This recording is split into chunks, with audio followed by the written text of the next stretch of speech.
Depuis quelques mois, on a l'impression que les débats se sont durcis. Tensions politiques, réseaux sociaux sous pression, le climat en France est électrique. Pour ce festin, j'ai voulu comprendre la relation des entrepreneurs avec leur pays, ses règles, ses limites et ses contradictions. Pour en parler, j'ai invité Fabrice Epelboin, journaliste, ancien enseignant à Sciences Po, il observe le pouvoir d'un regard lucide et sans complaisance. Pierre Gobil, serial entrepreneur, la France, il l'a quitté plusieurs fois et pourtant, il y revient toujours. Kelly Massol, fondatrice des Secrets de Loli, elle a choisi la France et son entreprise est valorisée aujourd'hui plus de 100 millions d'euros. Éric Larchevêque, cofondateur de Ledger et de la Bitcoin Society, Éric est un entrepreneur atypique qui n'a pas peur de casser les codes. Jade Doucelin, avocate pénaliste, elle défend de nombreuses personnalités. Pour elle, le droit n'est jamais abstrait, c'est un engagement, une lutte. Et puis Sixtine Moulet-Berthaud, cofondatrice du groupe Le Crayon, elle est au contact direct des médias et de la jeunesse qui s'engage. Un grand merci à nos partenaires. Nagarro, votre accélérateur d'ambition tech et IA qui coproduit ce programme avec moi, et Plug and Play France. Allez, c'est l'heure de passer à table. Vous connaissez Jade ? Non. Non. Mal. C'était pas passé à la télé récemment? Si, Elle de passe temps tout en le temps temps. à la télé. Non, Elle est voilà. sur tous les plateaux de Je télé. regarde pas la télé, c'est pour ça. Ah bah voilà. Mais moi, je connaissais pas Jade. C'est une amie en commun qu'on a qui s'appelle Exactement. Constance. Constance, ma chère amie Constance. Voilà, qui nous a présenté. Et moi, j'ai trouvé extraordinaire quand tu m'as dit qu'en fait, tu étais l'avocate de à la fois Jean-Luc Mélenchon Oui. et Arthur. Oui. Comment c'est possible? Bon, bah, toi et Il moi, faut on va que tu- s'en aller parce que... Il faut que tu nous expliques. Il faut que tu nous expliques comment. Alors, qui était ton premier client? Est-ce que c'était en fait, Jean-Luc? j'ai pas que eux deux, parce qu'évidemment, ça paraît très Non, étrange t'as que ce soit la Antoine diagonale. Quatennens. Antoine Quatennens. J'ai Adrien Quatennens. Adrien J'ai Quatennens. été l'avocate Attends, Adrien j'ai fait gagner Quatennens. le hashtag Balance ton port et je suis l'avocate d'hommes accusés aujourd'hui comme Coé. Voilà. Non, mais je dis ça parce que Moi, je trouve ça génial. Jean-Vincent Ça- Placé. Jean-Vincent Placé. En fait, je m'occupe principalement de politique et de personnalités publiques. Politique, évidemment, en premier, parce que c'est l'univers dans lequel j'ai commencé à faire un peu En fait, j'ai créé mon cabinet autour d'une façon de faire et d'une façon de travailler, et surtout l'idée qu'on pouvait défendre tout le monde, et que l'idée que l'avocat devienne un militant du droit était une erreur fondamentale. Et que mon job, c'est de défendre les gens, et pas de faire de la philosophie du droit, ou faire... Je fais pas de politique, en fait. Mais t'es de gauche quand même. J'ai des origines de gauche, c'est sûr, et je n'y Culturellement, reviendrai tu es pas. de gauche. Je suis plutôt culturellement de gauche, mais Ouais. les façon. libertés publiques, c'est de gauche. Donc, Mais en à Paris, réalité, c'est- défendre des gens aujourd'hui et défendre leur liberté, on peut parler de la liberté d'expression, mais ma liberté à moi, ça a C'est été pas de li- gauche, ça. C'est plus de gauche. C'est plus que, mais ça peut l'être. Non, mais la réalité, c'est que oui, et j'ai toujours voulu monter mon cabinet autour de l'idée de dire, il n'y a pas d'impossibilité et il n'y a pas de client qui soit impossible à avoir dans le même cabinet. Au contraire, parce que l'idée, c'est de dire que si j'en comprends un, je peux comprendre l'autre, même s'ils sont parfois un peu les inverses ou les opposés. L'idée d'avoir défendu le hashtag Balance ton port et d'avoir gagné et de défendre des hommes accusés, ça me permet aussi d'avoir une légitimité, une crédibilité quand je vais parler, parce que le sujet, je le maîtrise et il me fait pas peur sous tous ses angles, en fait. Mais quand Arthur te prend comme avocate, il sait que t'es l'avocate de Jean-Luc Mélenchon. En fait, évidemment que les dossiers ne se croisent pas par ailleurs. Enfin, les dossiers de Jean-Luc sont plus anciens et ceux d'Arthur sont plus récents. Non, je pense... Mais alors, la conversation, elle n'a pas lieu, cette alors conversation. ça, elle est entre moi et mes clients, mais la réalité, c'est que le sujet, c'est la compétence. Et effectivement, elle pourrait se poser si médiatiquement, je décidais d'en faire un fer de lance. C'est pas le cas. D'ailleurs, j'ai jamais été sur un plateau pour dire moi, je fais ci, moi, je fais ça. J'ai pas couru Jusqu'à après. aujourd'hui. Non, mais là, c'est un petit peu différent. C'est un dîner avec un ami. C'est un dîner. Et puis pour la c'est liberté intimiste. d'expression, qu'est-ce que je ferais pas? Ouais, tout à fait, ouais, de sortir là, de tout Non, révéler. mais non, mais la discussion pourrait se poser, mais elle se pose pas. Alors évidemment, tout ça repose sur le fait d'avoir des résultats et de faire bien son taf, mais Donc en fait, t'es tellement bonne en tant c'est qu'avocate exactement ça. que C'est exactement ça. peu importe leur couleur politique, ils vont Non, chez toi. c'est pas ça. C'est que justement, l'idée de pas être politique, Parce que ça quand même, permet c'est des causes aux gens de perdues. faire confiance. Aurore Berger, quand même, c'est une cause perdue, Alors quoi. ça, c'est horrible de dire ça déjà parce que pas du tout. Surtout, depuis que tu la représentes, c'est plus une cause perdue. ça. Ah bah pas du tout. Voilà. D'ailleurs, on n'a même pas de mise en examen dans ce dossier, donc c'est plutôt. Tu as évité c'est la mise plutôt- en examen. Elle ne la méritait pas, donc ça a été assez simple de l'éviter. Et c'est mais- une bonne avocate, hein. Non, mais, Évidemment. et clairement, est-ce que à Paris, est-ce que c'est possible d'être de droite? Je regarde Sixtine parce que moi j'ai un débat avec Valorant. Sixtine, t'es la Voilà, sœur de les Valorant. dossiers du frère qui ressortent. Voilà. Non, mais Valorant, et il était venu, il y avait Oussama qui était là et qui lui a dit mais pourquoi tu dis pas que t'es de droite? Et il disait mais non, je suis pas de droite. Et il dit mais alors t'es de gauche? Mais non, je suis pas de gauche. Et j'ai l'impression à Paris, moi j'arrive de San Francisco, que tout le monde est à gauche à Paris. Il y a un C'est vrai truc. que c'est marrant. Non, mais parce qu'aujourd'hui, de dire que tu es de droite politiquement, déjà, effectivement, en France, ça ne veut plus dire grand-chose. Alors que la France est de droite. Hein. Oui, quand alors, la quand France, tu sors mais la porte Paris, d'Orléans, tu le sens. microcosme parisien, c'est vrai que tu ne peux pas dire quand tu as des idées de droite parce que les gens automatiquement vont dire que tu es extrême. En fait, les gens rendent tout extrême. Notre génération, en tout cas moi la mienne, Mais moi, je ressens hyper je rends l'inverse, tout c'est marrant. extrême. Ah ouais, ben moi dans mon écosystème, moi j'ai 2 associés qui sont hyper à Ah ouais. gauche. Et eux, ils peuvent très facilement même le mettre en avant sur les réseaux sociaux, le dire sur tous les toits. Ok. Moi qui suis plutôt économiquement, je suis plutôt Libéral. capitaliste, libéral, Ok. etc. Je peux pas vraiment le dire. Du coup, dans les milieux que moi je côtoie, c'est l'inverse. Je suis toujours vois, c'est- la copine de gauche un peu sympathique au bout de la table, quoi. Mais c'est quand même énervant chaque fois de mettre les gens dans des boîtes, quoi. Oui, je suis En assez fait, d'accord quand avec tu toi. regardes une opinion politique, il y a 3 critères. C'est le rôle de l'État. Est-ce que tu penses que l'État a un rôle important à jouer ou pas important?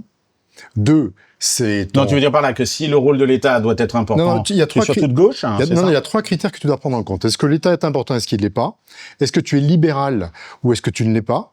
Et est-ce que tu es, on va dire, à l'extrême wokiste ou conservateur? Et en fonction de ces critères-là et là où tu te trouves, tu as une étiquette politique. C'est bien, je suis apolitique. Mais non, mais la question, c'est qu'on met les gens à droite et à Ça gauche en existe pas. France alors que ça n'a absolument aucun sens. Non, mais par exemple- Aujourd'hui, il n'y a plus, par exemple, de parti qui représente le libéralisme en France, de mon point de vue. Bien Ouais. sûr. Ça n'existe plus. On n'a que des partis qui ont des étiquettes plus ou moins socialistes, de mon point de vue. Bah, le RN est socialiste. Totalement. Ça- Le LR est socialiste. Tout le monde est socialiste dans ce pays, plus ou moins fort. On n'a plus de libéral. collectiviste. hein. C'est terrifiant. Non, mais on n'a plus de. Donc, quand on dit droite ou gauche, avant, pour moi, droite et gauche, c'était. T'étais libéral, t'étais un peu à droite, t'étais un peu plus régalien, t'étais un peu plus à gauche. Ça a explosé en vol, ça ne veut plus rien dire. Mais c'est dingue parce que on est dans un monde aujourd'hui coincé entre la Chine et les États-Unis, qui sont ultra capitalistes les deux de façon très très différente, et nous on revendique une forme de collectivisme, d'égalitarisme. Ne pas confondre capitalisme et libéralisme, on est bien d'accord. Hein. Les libéraux, ils sont aussi pour une forme de régalien. Le libertarien, il en veut pas, mais le libéral, il en veut.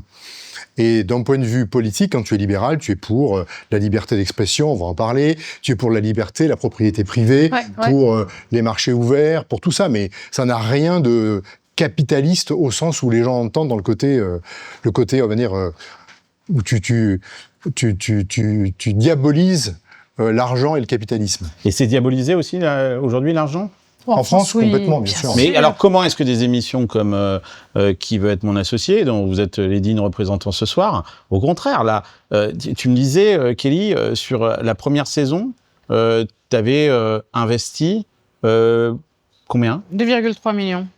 Et ça, comment c'est vécu pas par toi, mais par les gens qui regardent la télévision, ils se disent est-ce que ça participe pas finalement de la stigmatisation de l'entrepreneur en se disant ils ont plein de thunes, regarde 2,3 millions Oui sur et des non. projets pour faire des biscuits à base d'huile de je sais pas quoi, Sans huile de palme.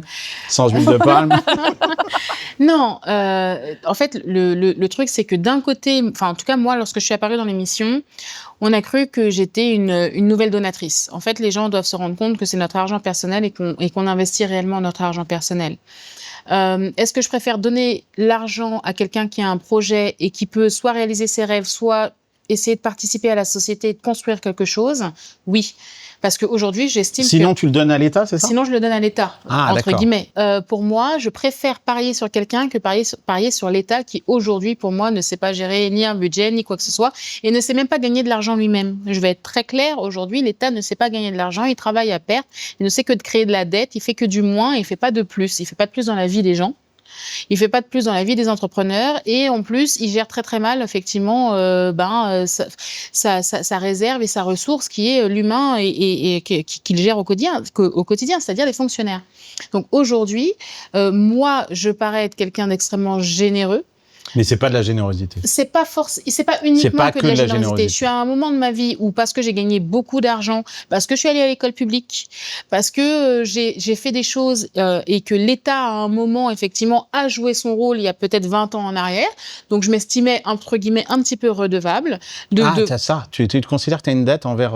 C'est pas une dette, mais en fait, pour moi, ça va dans les deux sens. Au bout d'un moment, tu es arrivé là-haut, il est temps aussi, effectivement, de participer. Et en fait, le fait de participer avec mes impôts n'est pas suffisant, en fait, pour créer de la valeur et créer d'autres choses.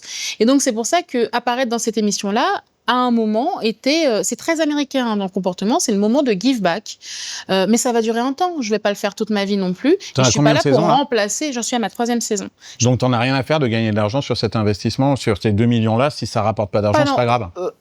Alors non, parce qu'attention, mon téléphone va sonner à partir de demain. Non, parce que Jonathan était là dans un précédent festin et lui, il est très inquiet de l'argent qu'il a investi. Il se dit, il est pas sûr de... J'ai fait des très bons coups.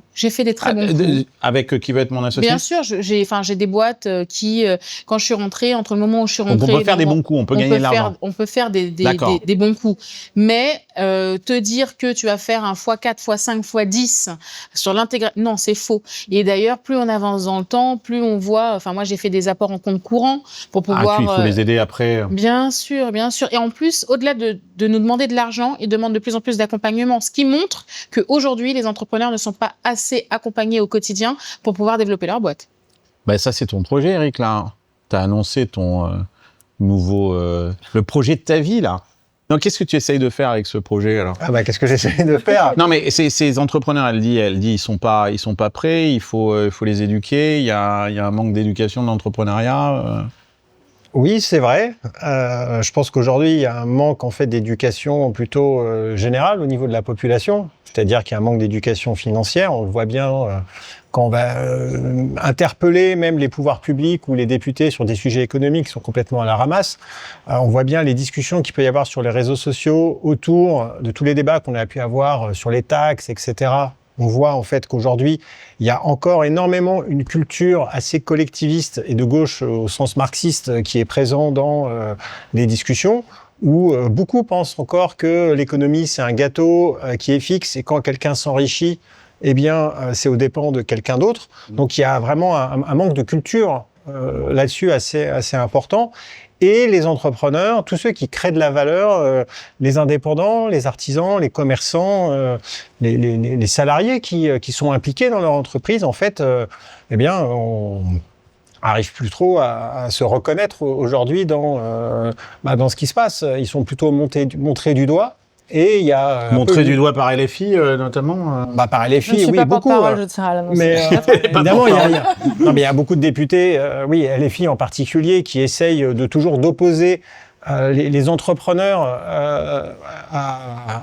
en fait aux travailleurs. Donc là, on est vraiment un logiciel marxiste du 19e siècle qui n'est plus adapté aux enjeux d'aujourd'hui. Donc clairement, il y a des vrais sujets. Et en tout cas, ce qui est certain, c'est que moi, à titre personnel, je ne crois pas que la solution se trouve dans le système actuel. Je ne crois plus au système politique actuel.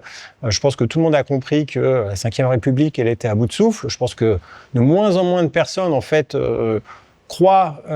mais les filles sont d'accord, hein, ils veulent une 6e République, eux aussi. Oui, tout à fait, mais il y a un vrai sujet aujourd'hui, je pense, de gouvernance.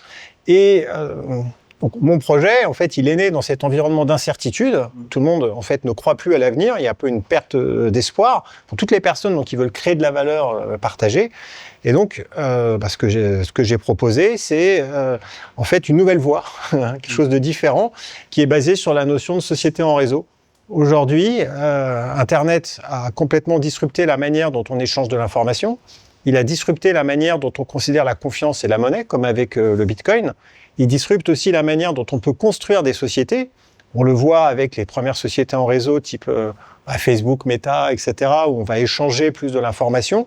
Mon objectif, avec The Bitcoin Society que j'ai annoncé, c'est de créer une société en réseau qui est adossée au standard monétaire Bitcoin, qui permet de recréer en fait de s'ancrer sur un standard économique qui permet de viser le temps long. Et décentralisé. Et décentralisé, oui, bien sûr. Je pense qu'aujourd'hui, un des problèmes pour lesquels on est dans la dette aujourd'hui... La Banque de France va t'adorer, là. Elle fera ce qu'elle veut.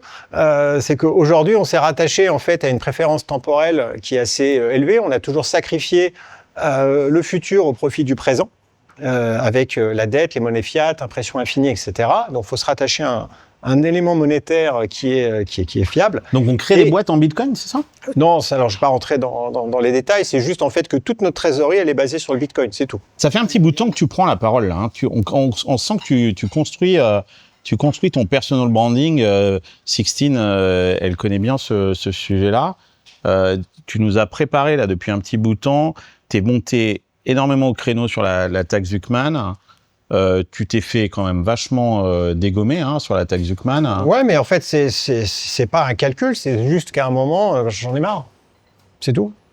En fait, à un moment, je pense que j'en ai assez et là, c'est un sentiment de beaucoup d'entrepreneurs qui vraiment travaillent. Quand je dis entrepreneur, c'est aussi artisan, commerçant. Enfin, c'est pas la French Tech, on s'en fout de la Startup Nation. C'est vraiment ceux qui créent de la valeur. Je pense qu'ils en ont marre de bosser, de se lever tôt, de bosser. C'est la France qui ne demande rien, tu vois, qui ferme sa gueule et qui bosse, qui paye des taxes, qui ont l'État contre eux à tous les niveaux et qui en plus se font chier dessus par des gauchistes collectivistes qui leur expliquent en fait, en montant sur leur espèce de moraline dégueulasse et dégoulinante, que tous les problèmes en fait en France proviennent de gens comme toi.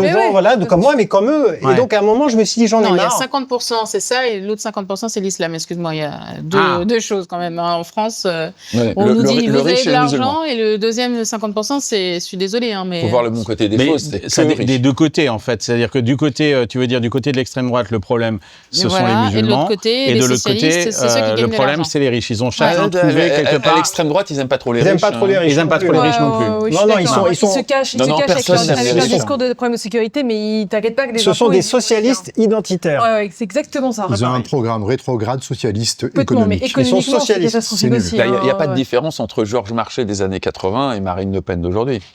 C'est à peu près le même discours. Si, quand même, leur point de vue sur l'immigration. T'as complètement oublié le point de vue de Georges Marchais sur l'immigration. Mais attends. Mais c'était exactement le même que un électeur du RN, c'est un communiste qui s'est fait cambrioler 3 fois. Voilà. C'est pas faux. Ou tout simplement, c'est un fils de quelqu'un qui votait communiste dans les années 80. Mais si tu regardes le discours de Georges Marchais sur l'immigration, c'est le même que celui de Marine Le Pen.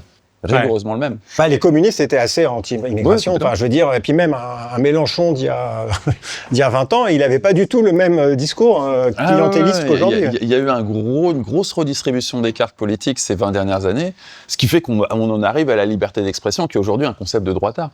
Ce qui est un peu déroutant. Mais ça, c'est dingue, parce qu'on va parler de la liberté d'expression. C'est le sujet. C'est le sujet du. Non, mais c'est le sujet du repas. Mais oui, mais bon, c'est un repas, donc je vous donne un sujet pour vous faire venir, mais après, on parle de.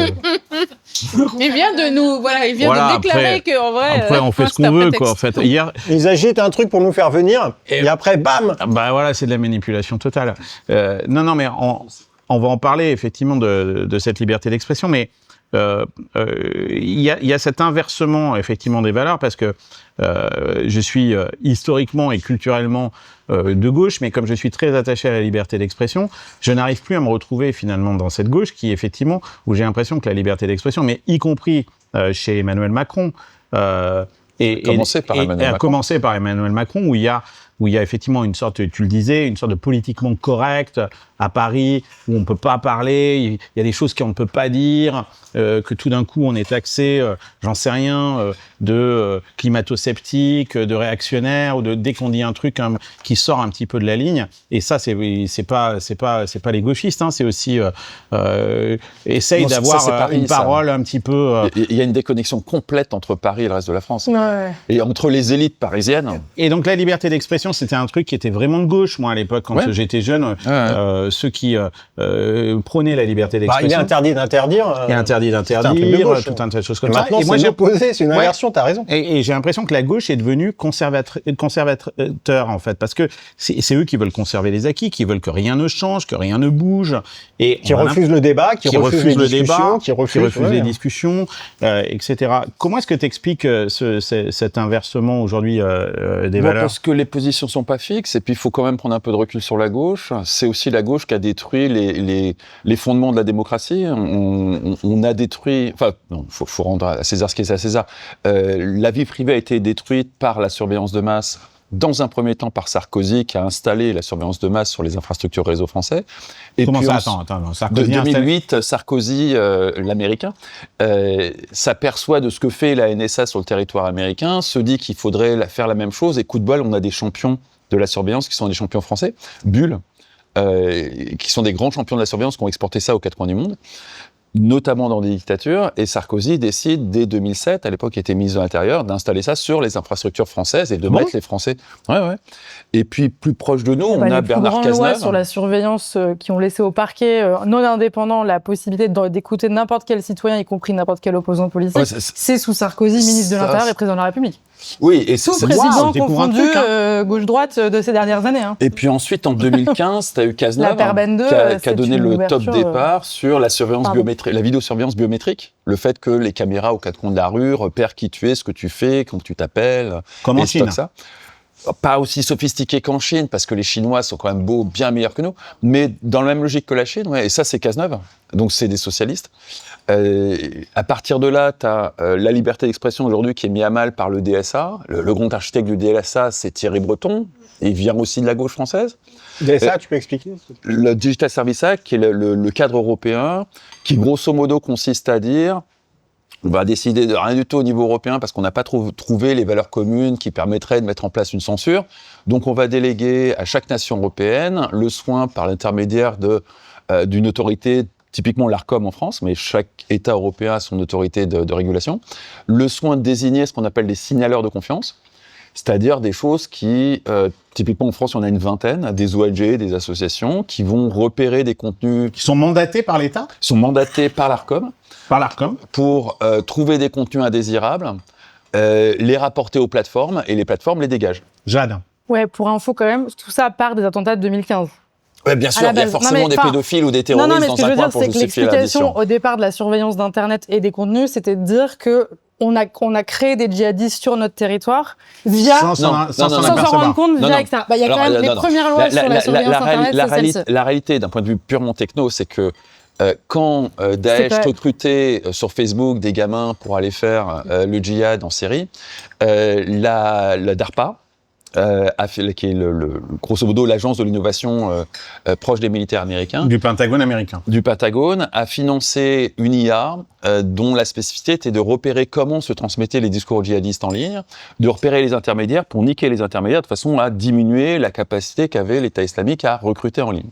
Ça a été visiblement très bien développé par la DARPA, et puis ça a été récupéré dans Jigsaw, qui est le département de Google, qui a été dirigé par Jared Cohen, qui est un ancien du secrétaire d'État américain de l'ère Obama, qui a reconverti cette intelligence artificielle à partir de, on ne sait pas très bien, 2015-2016, pour lutter non pas contre les djihadistes, c'était passé de mode, mais contre la droite américaine, les populistes. Et à partir de 2016-2017, quand ça a été au point, ils ont lancé une grande opération d'épuration des réseaux sociaux pour dégager les populistes. C'est les Twitter Files. C'est les Twitter Files. Alors ça, tu le dis régulièrement sur les plateaux de télévision, et ils te prennent maintenant pour un complotiste, alors que tu maîtrises parfaitement ce dossier des Twitter Files, qui est réel. Ils racontent à droite à gauche que c'est complotiste parce que ça permet d'éviter d'avoir à aborder le sujet, mais le truc, c'est qu'il est documenté. Il y a eu plus de 200 heures d'audition parlementaire au Sénat américain, 3 rapports du Sénat américain. Donc, explique les Twitter Files rapidement, de quoi il s'agissait. Pour le faire à l'arrache, les Twitter Files, c'est l'histoire au sein de Twitter, mais on a exactement la même histoire chez Meta, tous les réseaux sociaux. Tous les réseaux sociaux. D'une collusion entre le FBI, derrière le dos de Trump dans un premier temps, et avec la complicité de l'administration ils avaient viré Trump de Meta et de Twitter. Trump a jamais, dans son premier mandat, Trump a jamais réussi à gouverner. Il a débarqué les mains dans les poches, il savait pas ce que c'était que le pouvoir.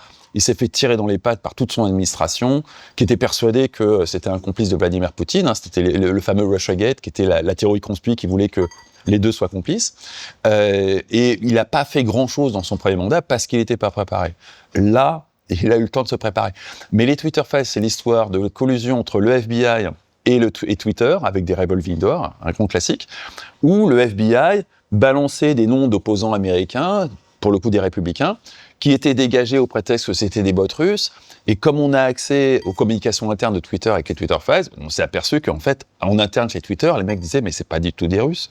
C'est des citoyens américains, mais qu'ils ont des influenceurs un peu radicaux, c'est des conservateurs, façon Charlie Kirk, plutôt de la Andrew seconde catégorie. Tate, ce genre moins important. Okay. Parce que il vaut mieux niquer les intermédiaires que les têtes de série. Mais toi, tu dis que ça a eu lieu aussi en France.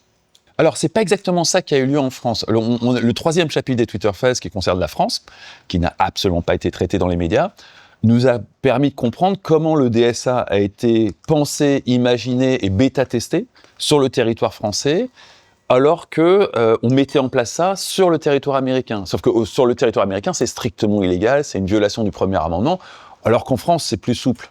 On est moins dans une démocratie qui est engoncée sur ses principes fondamentaux. La liberté d'expression, c'est quoi en France ? La liberté d'expression en France, elle est définie par ce qui la limite. En réalité, la façon dont on détermine la liberté d'expression, c'est où est-ce qu'on l'arrête. Ouais. Et c'est pour ça que je parlais du terreau, parce que moi, je suis d'accord sur l'idée que la liberté doit être un absolu, etc. Le problème, c'est où est-ce que vous placez la différence entre la liberté d'expression et le cyberharcèlement en ligne. Où est-ce que vous placez la liberté d'expression et l'apologie du terrorisme. Et en fait, et je parlais du terreau parce que c'est la première fois qu'on dit qu'une liberté d'expression n'est plus seulement du droit de la presse, ça devient du pénal, parce que la réalité, c'est qu'on a passé les bornes de ce qu'on pouvait dire sans que ce soit un danger et sans que ce soit quelque chose qui puisse motiver des jeunes, entraîner des jeunes et leur mettre un couteau dans la main pour aller faire des exactions. Et donc, toute la logique qu'on a depuis 10 ans en France, et c'est pour ça que je dis pas que je suis pour la limitation de la liberté d'expression, mais je crois que parfois, il faut reconnaître à l'État son droit de réguler quand cette liberté, elle va trop loin et elle commet... Aujourd'hui, il y a une enquête qui a été ouverte sur TikTok. Pardon. Ouais, et quand on lit, pardon, je suis vraiment navrée. Vas-y. Et j'ai vu l'enquête ce matin et cet après, mais je me suis dit, tiens, c'est intéressant d'en parler.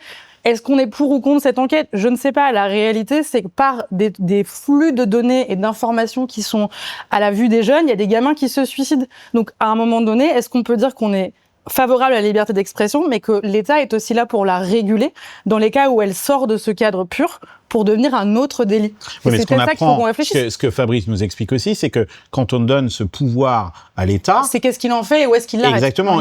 Il s'en sert en disant que c'est pour notre bien, mais on se rend compte que en dessous, il l'utilise pour d'autres choses et pour... si un jour le parti politique qu'on veut pas arrive au pouvoir, on a toujours la crainte qu'il l'utilise dans une autre façon. Mais on n'a pas le choix qu'à un moment, c'est la défiance qu'on a à l'État. Mais il faut qu'à un moment, on reprenne... Enfin, et d'ailleurs, c'est c'est dont on parle depuis le début. En réalité, c'est de la défiance face à l'État. Quand Kelly dit « je préfère donner en direct parce que mon impôt, j'ai l'impression qu'il va pas revenir ». Quand vous dites que les taxes, c'est pour nous étouffer et pas pour nous monter collectivement, c'est bien qu'à un moment, il y a une rupture avec l'État. Sauf que l'État, c'est quand même... Enfin, la justice, du coup, mais la justice, ça reste un... Je considère toujours que le politique crée la justice, même si on peut avoir un autre débat sur le sujet, mais ce que je veux dire, c'est qu'à un moment, c'est soit on lui fait confiance pour réguler des choses qui doivent l'être, parce que oui, la liberté d'expression... Mais visiblement, on fait plus confiance à l'État. Et la preuve, c'est que quand je parle de liberté d'expression, je suis désolée, la limite, c'est le cyberharcèlement. Et enfin, on parlait d'Arthur tout à l'heure, j'ai déposé plainte pour lui parce que à un moment donné, quand on dit Auschwitz n'a pas fini de travail 1000 fois, 2000 fois, 3000 fois, on n'est plus sur l'expression même très libre d'un sujet, même si je n'y crois même pas en ce sens-là. On est sur un cyberharcèlement systémique qui peut avoir des dommages. C'est un problème très parisien, ça. C'est vraiment une vision parisiennocentrée.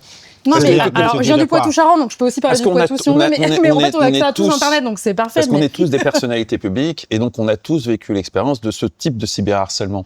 Pas forcément au niveau de Arthur, mais on a tous vécu ce genre d'expérience de cyberharcèlement. Mais ça concerne en rien le citoyen ordinaire, qui de temps en temps est victime d'un autre type de cyberharcèlement. Je pense notamment aux gamins dans les cours d'école. Non, mais les jeunes filles à l'école, elles sont harcelées. C'est pas du tout le même type de cyberharcèlement. Le cyberharcèlement qui est dénoncé sur les plateaux télé, c'est vraiment je suis une personnalité publique et j'ai des tonnes de trolls qui, sous pseudonyme, me pètent les couilles. Et ça, on l'a tous vécu. Absolument. Kelly, tu le vis, ça ? Non, moi je fais des doigts. Ah, tu fais des doigts? Comment ça? Tu fais des doigts? Bien sûr, je fais des doigts. Dans les commentaires? Mais je fais des doigts, je réponds. Non, mais attends, mais moi je commence à avoir des commentaires. Non, mais comment tu gérer ça? Non, moi en fait, il y a une ligne, ça s'appelle le respect. Moi, je suis pas venue sur Terre pour souffrir et je suis pas venue sur Terre pour me faire humilier. Donc, peu importe que tu fasses 1m90 ou que tu sois un troll sur Internet, je te rentre dedans. C'est comme ça que j'ai été élevée, c'est comme ça que je suis et c'est ce qui fait qu'aujourd'hui, je me tiens debout devant vous. Jamais je serai une victime. Et donc, en fait, il n'en est pas question. Je ne harcèle personne n'a l'autorisation de me harceler. Par exemple, ça va de là à des questions, donc, ça des questions te touche stupides.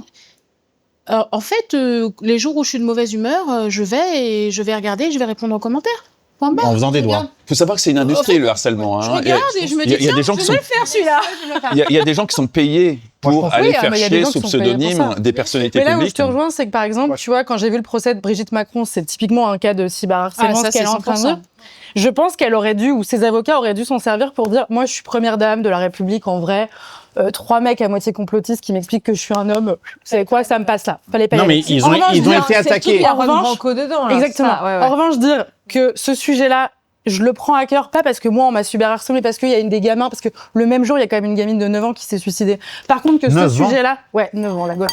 Pardon. Elles sont de plus en plus jeunes, c'est vrai. Et je me suis dit, par contre, je suis d'accord avec toi, peut-être qu'on devrait s'en foutre sur nous, mais en fait, c'est quand même bien, et j'aurais aimé notamment que les avocats de Brigitte Macron le fassent pendant ce procès-là, qui est ridicule au demeurant, côté défense, mais qui s'en sert pour dire, on s'en fout de Brigitte, cette femme, elle est première dame, ça lui passe, mais on dit que c'est un homme, allez, vous savez quoi, ça me passe au-dessus. Oui, Par contre, de dire que ce système-là, il peut amener des gamins ou des gens à des moments hyper durs, ça aurait été bien, quoi. Ça aurait été chic, Oui, et ça aurait été première dame. Après, le problème, c'est C'est mon que avis. aujourd'hui, la situation, Je comprends la blague. T'as dit quoi? J'ai pas Tu dis entendu. qu'elle s'en bat les couilles, quoi, en fait, quoi, c'est ça. Franchement, En vrai, elle est non, celle-là. Non, Elle est très drôle. Faut lui laisser, elle est bien. C'est Mais de comme l'humour. je suis Elle peut faire de féministe, l'humour on sur s'en bat la les reins, moi, situation. tu vois. Voilà. Ne prenez pas ça au premier degré. Moi, je trouve qu'on mélange tout, là. On mélange tout. On parle d'espionnage. Quand tu parlais de... Ah oui, non, moi, je parle pas Non, d'espionnage. mais là, tu parlais d'espionnage. Moi, je parle... Pour moi, c'est pas liberté d'expression. C'est on espionne ce que disent les gens dans un but louable Non, ou pas ça c'est vie louable. privée, c'est Non, ça, c'est autre l'article 8. chose. Là, on parle de choses qui sont, de mon point de vue, du Déjà domaine de la puni par loi, la loi, ouais. déjà puni par la loi. C'est-à-dire Bien que tu n'as sûr. pas le droit de harceler quelqu'un, tu n'as pas le droit Mais de... c'est les limites à la liberté de- d'expression, c'est comme ça qu'on l'a défini. Oui, mais ça, c'est défini par la loi déjà. C'est-à-dire que la liberté d'expression, elle a ses limites que la loi définit. Tu ne peux pas être violent vis-à-vis de quelqu'un, tu ne peux pas harceler quelqu'un, etc. Et tu es là pour les défendre. Oui, si on Donc on a besoin de ça. Ouais. Pour moi, c'est pas ça la liberté Ouais, d'expression. merci. Le vrai sujet, c'est quoi? C'est liberté, c'est qu'est-ce qu'on peut dire, et expression, c'est comment on le dit. Mais qu'est-ce qu'on peut dire, alors? Donc, qu'est-ce qu'on peut dire? C'est ça la vraie question. Et pas qu'est-ce qu'on peut dire dans le cadre de la loi. C'est parce que. Je répondrai après parce qu'elle est très mouvante, mais je le dirai après Alors parce moi, que j'ai un pas point de laisser vue parler qui tout à est l'heure. hyper clivant là-dessus. C'est que pour moi, je mets la vérité au-delà de la liberté d'expression. Et c'est la vérité, c'est qui l'a dit ça? Ah, je sais que tu allais me poser cette Bah, question. Tu forcément. penses bien. Tu Parce penses bien. qu'elle bouge beaucoup en plus, et notamment en droit. Tu penses bien que je suis pas venu en me disant tiens, Tiens, ça je devrait vais être passer, touchée ça par- devrait le faire. Ça va le faire, personne va me dire. Mais je pense que c'est hyper important de commencer à raisonner comme ça, parce que alors la vérité évidemment c'est un sujet qui est très mouvant, mais la vérité il faut que tu puisses la prouver. Par exemple, la Terre est plate, je peux te prouver que c'est faux. D'accord? Les vaccins créent l'autisme, on peut prouver que c'est faux. Donc il faut que tu puisses la prouver. Il faut que ce soit quelque chose qui ne soit pas dangereux. Par exemple, quelque chose de médical. Ou si je te dis Arrête ton traitement, ou, parce ouais, que ça ou fonctionne pas. bois du Javel, ça va te soigner, t'as pas le droit de le dire parce que tu vas tuer des gens. Donc ça, tu mets les gens en danger. Donald Trump l'a dit. Mais il aurait jamais dû pouvoir le dire. tu Bah, vois. ça veut dire Donc que là, pour moi- quand tu dis pas le droit, c'est par rapport à la loi. Non, pas le droit parce que cette vérité est dangereuse. Si je dis que j'ai une fiole d'anthrax et que Saddam Hussein est en train d'en fabriquer, qu'il faut tous les tuer, histoire d'éviter que ça Ça me devienne un rappelle quelque danger chose. terroriste. Est-ce que, parce que là, je vais clairement tuer beaucoup de monde. Hein. En disant ça, j'ai tué des dizaines de millions de personnes. Est-ce que je suis responsable? Est-ce qu'il faut aller chercher Colin Powell et George Bush pour les amener en tôle? Non, il faut qu'une vérité soit Je prouvable. pas totalement compte, mais. Bah, c'était déjà Non, mais là, prouvable à c'est l'époque. prouvé. Il n'y Donc avait là, pas c'est d'anthrax, prouvé. il n'y avait pas Il n'y avait pas d'anthrax, d'armes il y de avait pas destruction d'armes massive. Est-ce qu'il de- faut aller chercher George W. Bush, le foutre en tôle parce qu'il a tué un. Probablement. Pareil pour Sarkozy et la Libye. Probablement. Et pareil pour Sarkozy et Mais la là, vous Libye. êtes plus Parce sur la qu'il est déjà liberté en tôle, d'expression. donc on pourrait toi, peut-être... mais- Là, vous êtes sur la place de la justice et des politiques. Moi, je sors de la politique. Je reviens sur la liberté Là, vous êtes sur sur ce qu'on peut Montesquieu, dire. Rousseau, justice sur ce qu'on peut dire et politique. Ça y est, sur ce comment on le dîner est dit. parti. Hein. Mais moralement, Faire Rousseau, Montesquieu, Allons-y. juridiquement, Je vais vous ça laisser. va être chiant dans cinq Alors, minutes. le droit. Mais tu veux les dire qu'on n'a pas le conséquences, droit. il faut mettre en place un système qui ensuite va mettre en œuvre quelque chose qui Une valide contrainte. une Mais qui la contrainte fait que. étatique Je te prends un exemple. Donc c'est l'État. Un exemple, en Allemagne, par exemple, ils ont passé un décret sur les fake news. D'accord? Ou comme En la Chine qui 2017, interdit aux influenceurs où de ils ont parler de dit, choses médicales. Si vous passez une fake news sur votre À un moment, réseau, faut cadrer, hein. vous avez 50 millions d'euros d'amende. 50 millions 50 millions d'euros d'amende. Putain. Facebook est passé de 80%. C'est mieux que de mettre en place des taxes sur les ultra-riches, ça, hein, parce que vu le nombre de Mais fake non, mais news c'est un exemple. qu'il y a sur les réseaux sociaux. En Allemagne, donc c'est une loi en Allemagne, Facebook avait à peu près 1% de trucs qu'ils arrivaient à attraper en disant c'est une fake news, maintenant c'est 80%. Donc ils ont mis en place une équipe entière de gens qui, en Allemagne, Ouais, mais font c'est- attention parce que ils veulent pas payer pas comme ça 50 que ça se millions passe. d'euros par Facebook. Écoute, c'est ce que j'ai lu. Peut-être C'est que- bien sûr, c'est ce que tu as lu. Mais c'est pas comme ça que ça se passe dans la Ok, vraie vas-y. vie. Dans la vraie vie, d'abord... Mais tu- la loi tu- existe quand même. Oui. Ah oui, bah ça... Et elle La loi- marche. C'est Elle marche très mieux discutable. que ici. Vas-y Fabrice, En explique-nous la vraie vie. Tu as des effets de bord. Tu peux effectivement paramétrer de l'algorithmie pour aller choper de la fake news ou n'importe quoi, mais tu vas forcément éliminer beaucoup plus que de la fake news. Et donc, en Allemagne, tout comme en France, ils prennent la voie d'arroser très très large dans la censure et au passage de dégager les opposants politiques. Typiquement, Dora Nuto s'est fait dégager son compte Instagram. Oui, c'est vrai d'ailleurs. Tu reviens à la politique. Non, mais attends, mais c'est intéressant parce que où ça s'arrête, quoi, en fait. C'est de la Effectivement, politique. au bout d'un moment, c'est l'État qui Excusez-moi, choisit. mais ça s'arrête. En fait, ça s'arrête à partir du moment où il y a des partis politiques et qu'il y a effectivement un camp contre l'autre. Au bout d'un moment, c'est à celui qui a le pouvoir à l'instant T de faire passer une loi et de l'appliquer. Il l'applique comme il veut, parce que c'est toujours le ressenti. C'est toujours le ressenti de la personne. Ça va s'arrêter avec Le Pen qui va débarquer au pouvoir, qui va changer les logiques et on va censurer de l'autre côté et tout le monde sera d'accord pour dire qu'il y a un problème. On s'est moqué de l'Albanie qui a élu, entre guillemets, une IA comme ministre pour pouvoir être dans l'impartialité. Oui. Mais en vrai de vrai, c'est vrai que les IA sont codées par des humains, mais en vrai de vrai, c'est pas si bête que ça dans le cadre de la justice ou dans le cadre de ce genre de choses-là. Je pose Ce ça là côté comme ça. impartial, c'est-à-dire que c'est programmé, Voilà, c'est point binaire. C'est linéaire. Juste la loi sur la liberté d'expression en France, elle n'a pas été modifiée depuis 1881. Donc moi, je veux bien que ce soit au gré des gouvernements. Et justement, je pense que c'est là où on a atteint la limite aujourd'hui. Au gré des gouvernements, soit tu peux faire un doigt, soit on te le coupe. Non, mais le 1881, il est immuable. La loi sur le droit de la presse en France, liberté d'expression, c'est 1881. Mais c'est une Aujourd'hui, question d'interprétation. Le droit de non. blasphème, par exemple, c'est compliqué. Non, mais justement, c'est pour ça que je dis que la question, Non, c'est... mais en Et c'est France, pour ça tu que dis c'est des difficile, trucs. c'est que les réseaux sociaux ont mis à mal cette loi-là. Bien Parce sûr. que la réalité aujourd'hui, c'est qu'une info d'un compte Instagram est plus vue qu'un journaliste qui a On est des d'accord. obligations déontologiques. Et en fait, on a mis la même... problème est en fait, là. une Et opinion vous est vous devenue rendez une compte de vérité. la responsabilité, vous deux, vous avez énormément c'est de vrai. followers sur les réseaux sociaux. Et aujourd'hui, vos articles non mais sont Kelly, plus vus que le j'ai Parisien. regardé cet après-midi C'est encore. 175 000. là. 160, c'est beaucoup de monde. Un article que vous publiez, il est vu par combien de personnes? Tu sais, non mais la presse ne fait les pas derniers- 175, Mais non, J'ai n'a fait pas 10 millions 175 de 000. vues sur les 30 derniers jours. 10 millions Eh ben, de vues, aujourd'hui, t'imagines? T'as des articles de presse nationale qui sont soumis à de la déonto, de l'obligation de vérification, qui n'ont pas autant de vues que toi. Et je dis pas que tu balances des fake news. Ce que je veux dire, c'est que évidemment que non, mais tu vois, Non, c'est que c'est cool. Non, mais c'est pour ça. Mais sauf qu'il y a des comptes qui le font et que la vérité, l'opinion est devenue une vérité parce que la réalité, c'est que la loi n'a pas su anticiper ce sujet. Sauf que tu On l'a as pas le anticipé. lapsus révélateur de Clara Chapaz, qui en parlant d'opinion, va parler de Fausses opinions. De fausses opinions. Elle voulait dire fake. On Elle voulait dire voulait fake news, elle voulait dire fausse information, et elle dit dit fausse opinion. À sa décharge, Macron, avec son discours de Berlin il n'y a pas longtemps, était beaucoup plus clair. Là, il assume le fait que c'est de la censure politique, que c'est une lutte politique. On a arrêté les délires sur c'est des fake news, il faut qu'on censure les Sur fake news. quel je n'ai pas vu le discours de Berlin. Le discours de Berlin de début novembre. Tout début novembre, où grosso modo, on arrête les conneries sur les fake news, les gentils, les méchants. On est dans une idéologie qui a les méchants libertariens façon Musk, qui prônent la liberté d'expression, et nous, qui voulons préserver un modèle. Donc c'est effectivement assez conservateur, mais ça change agréablement du bullshit jusqu'ici, qui était non, les autres ils disent des bêtises, c'est des fake news, et nous on dit la vérité, auquel personne ne croit. La presse en France a un taux de confiance qui est l'un des plus bas de la planète. Alors, je suis désolée, mais je vais te poser une question qui va peut-être choquer. Mais est-ce que ça va... Alors, oulala, je sens que je vais... Vas-y. Vas-y, hein, c'est. N'aie pas peur. On va reprendre un verre. Vas-y. Vas-y, Kelly, c'est filmé. Non, mais est-ce que finalement, à la fin, et c'est pas un discours élitiste, mais est-ce que finalement, à la fin, le fait que tout le monde puisse parler, ce brouhaha qui fait que la moindre chose peut être amplifiée, est-ce qu'aujourd'hui, non seulement on n'en paie pas le prix, mais est-ce que c'est pas là où il faut intervenir? Moi, je suis d'accord Vous voulez avec toi. revenir à Non, c'est pas l'ORTF? choquant. Oui. Non. Oui.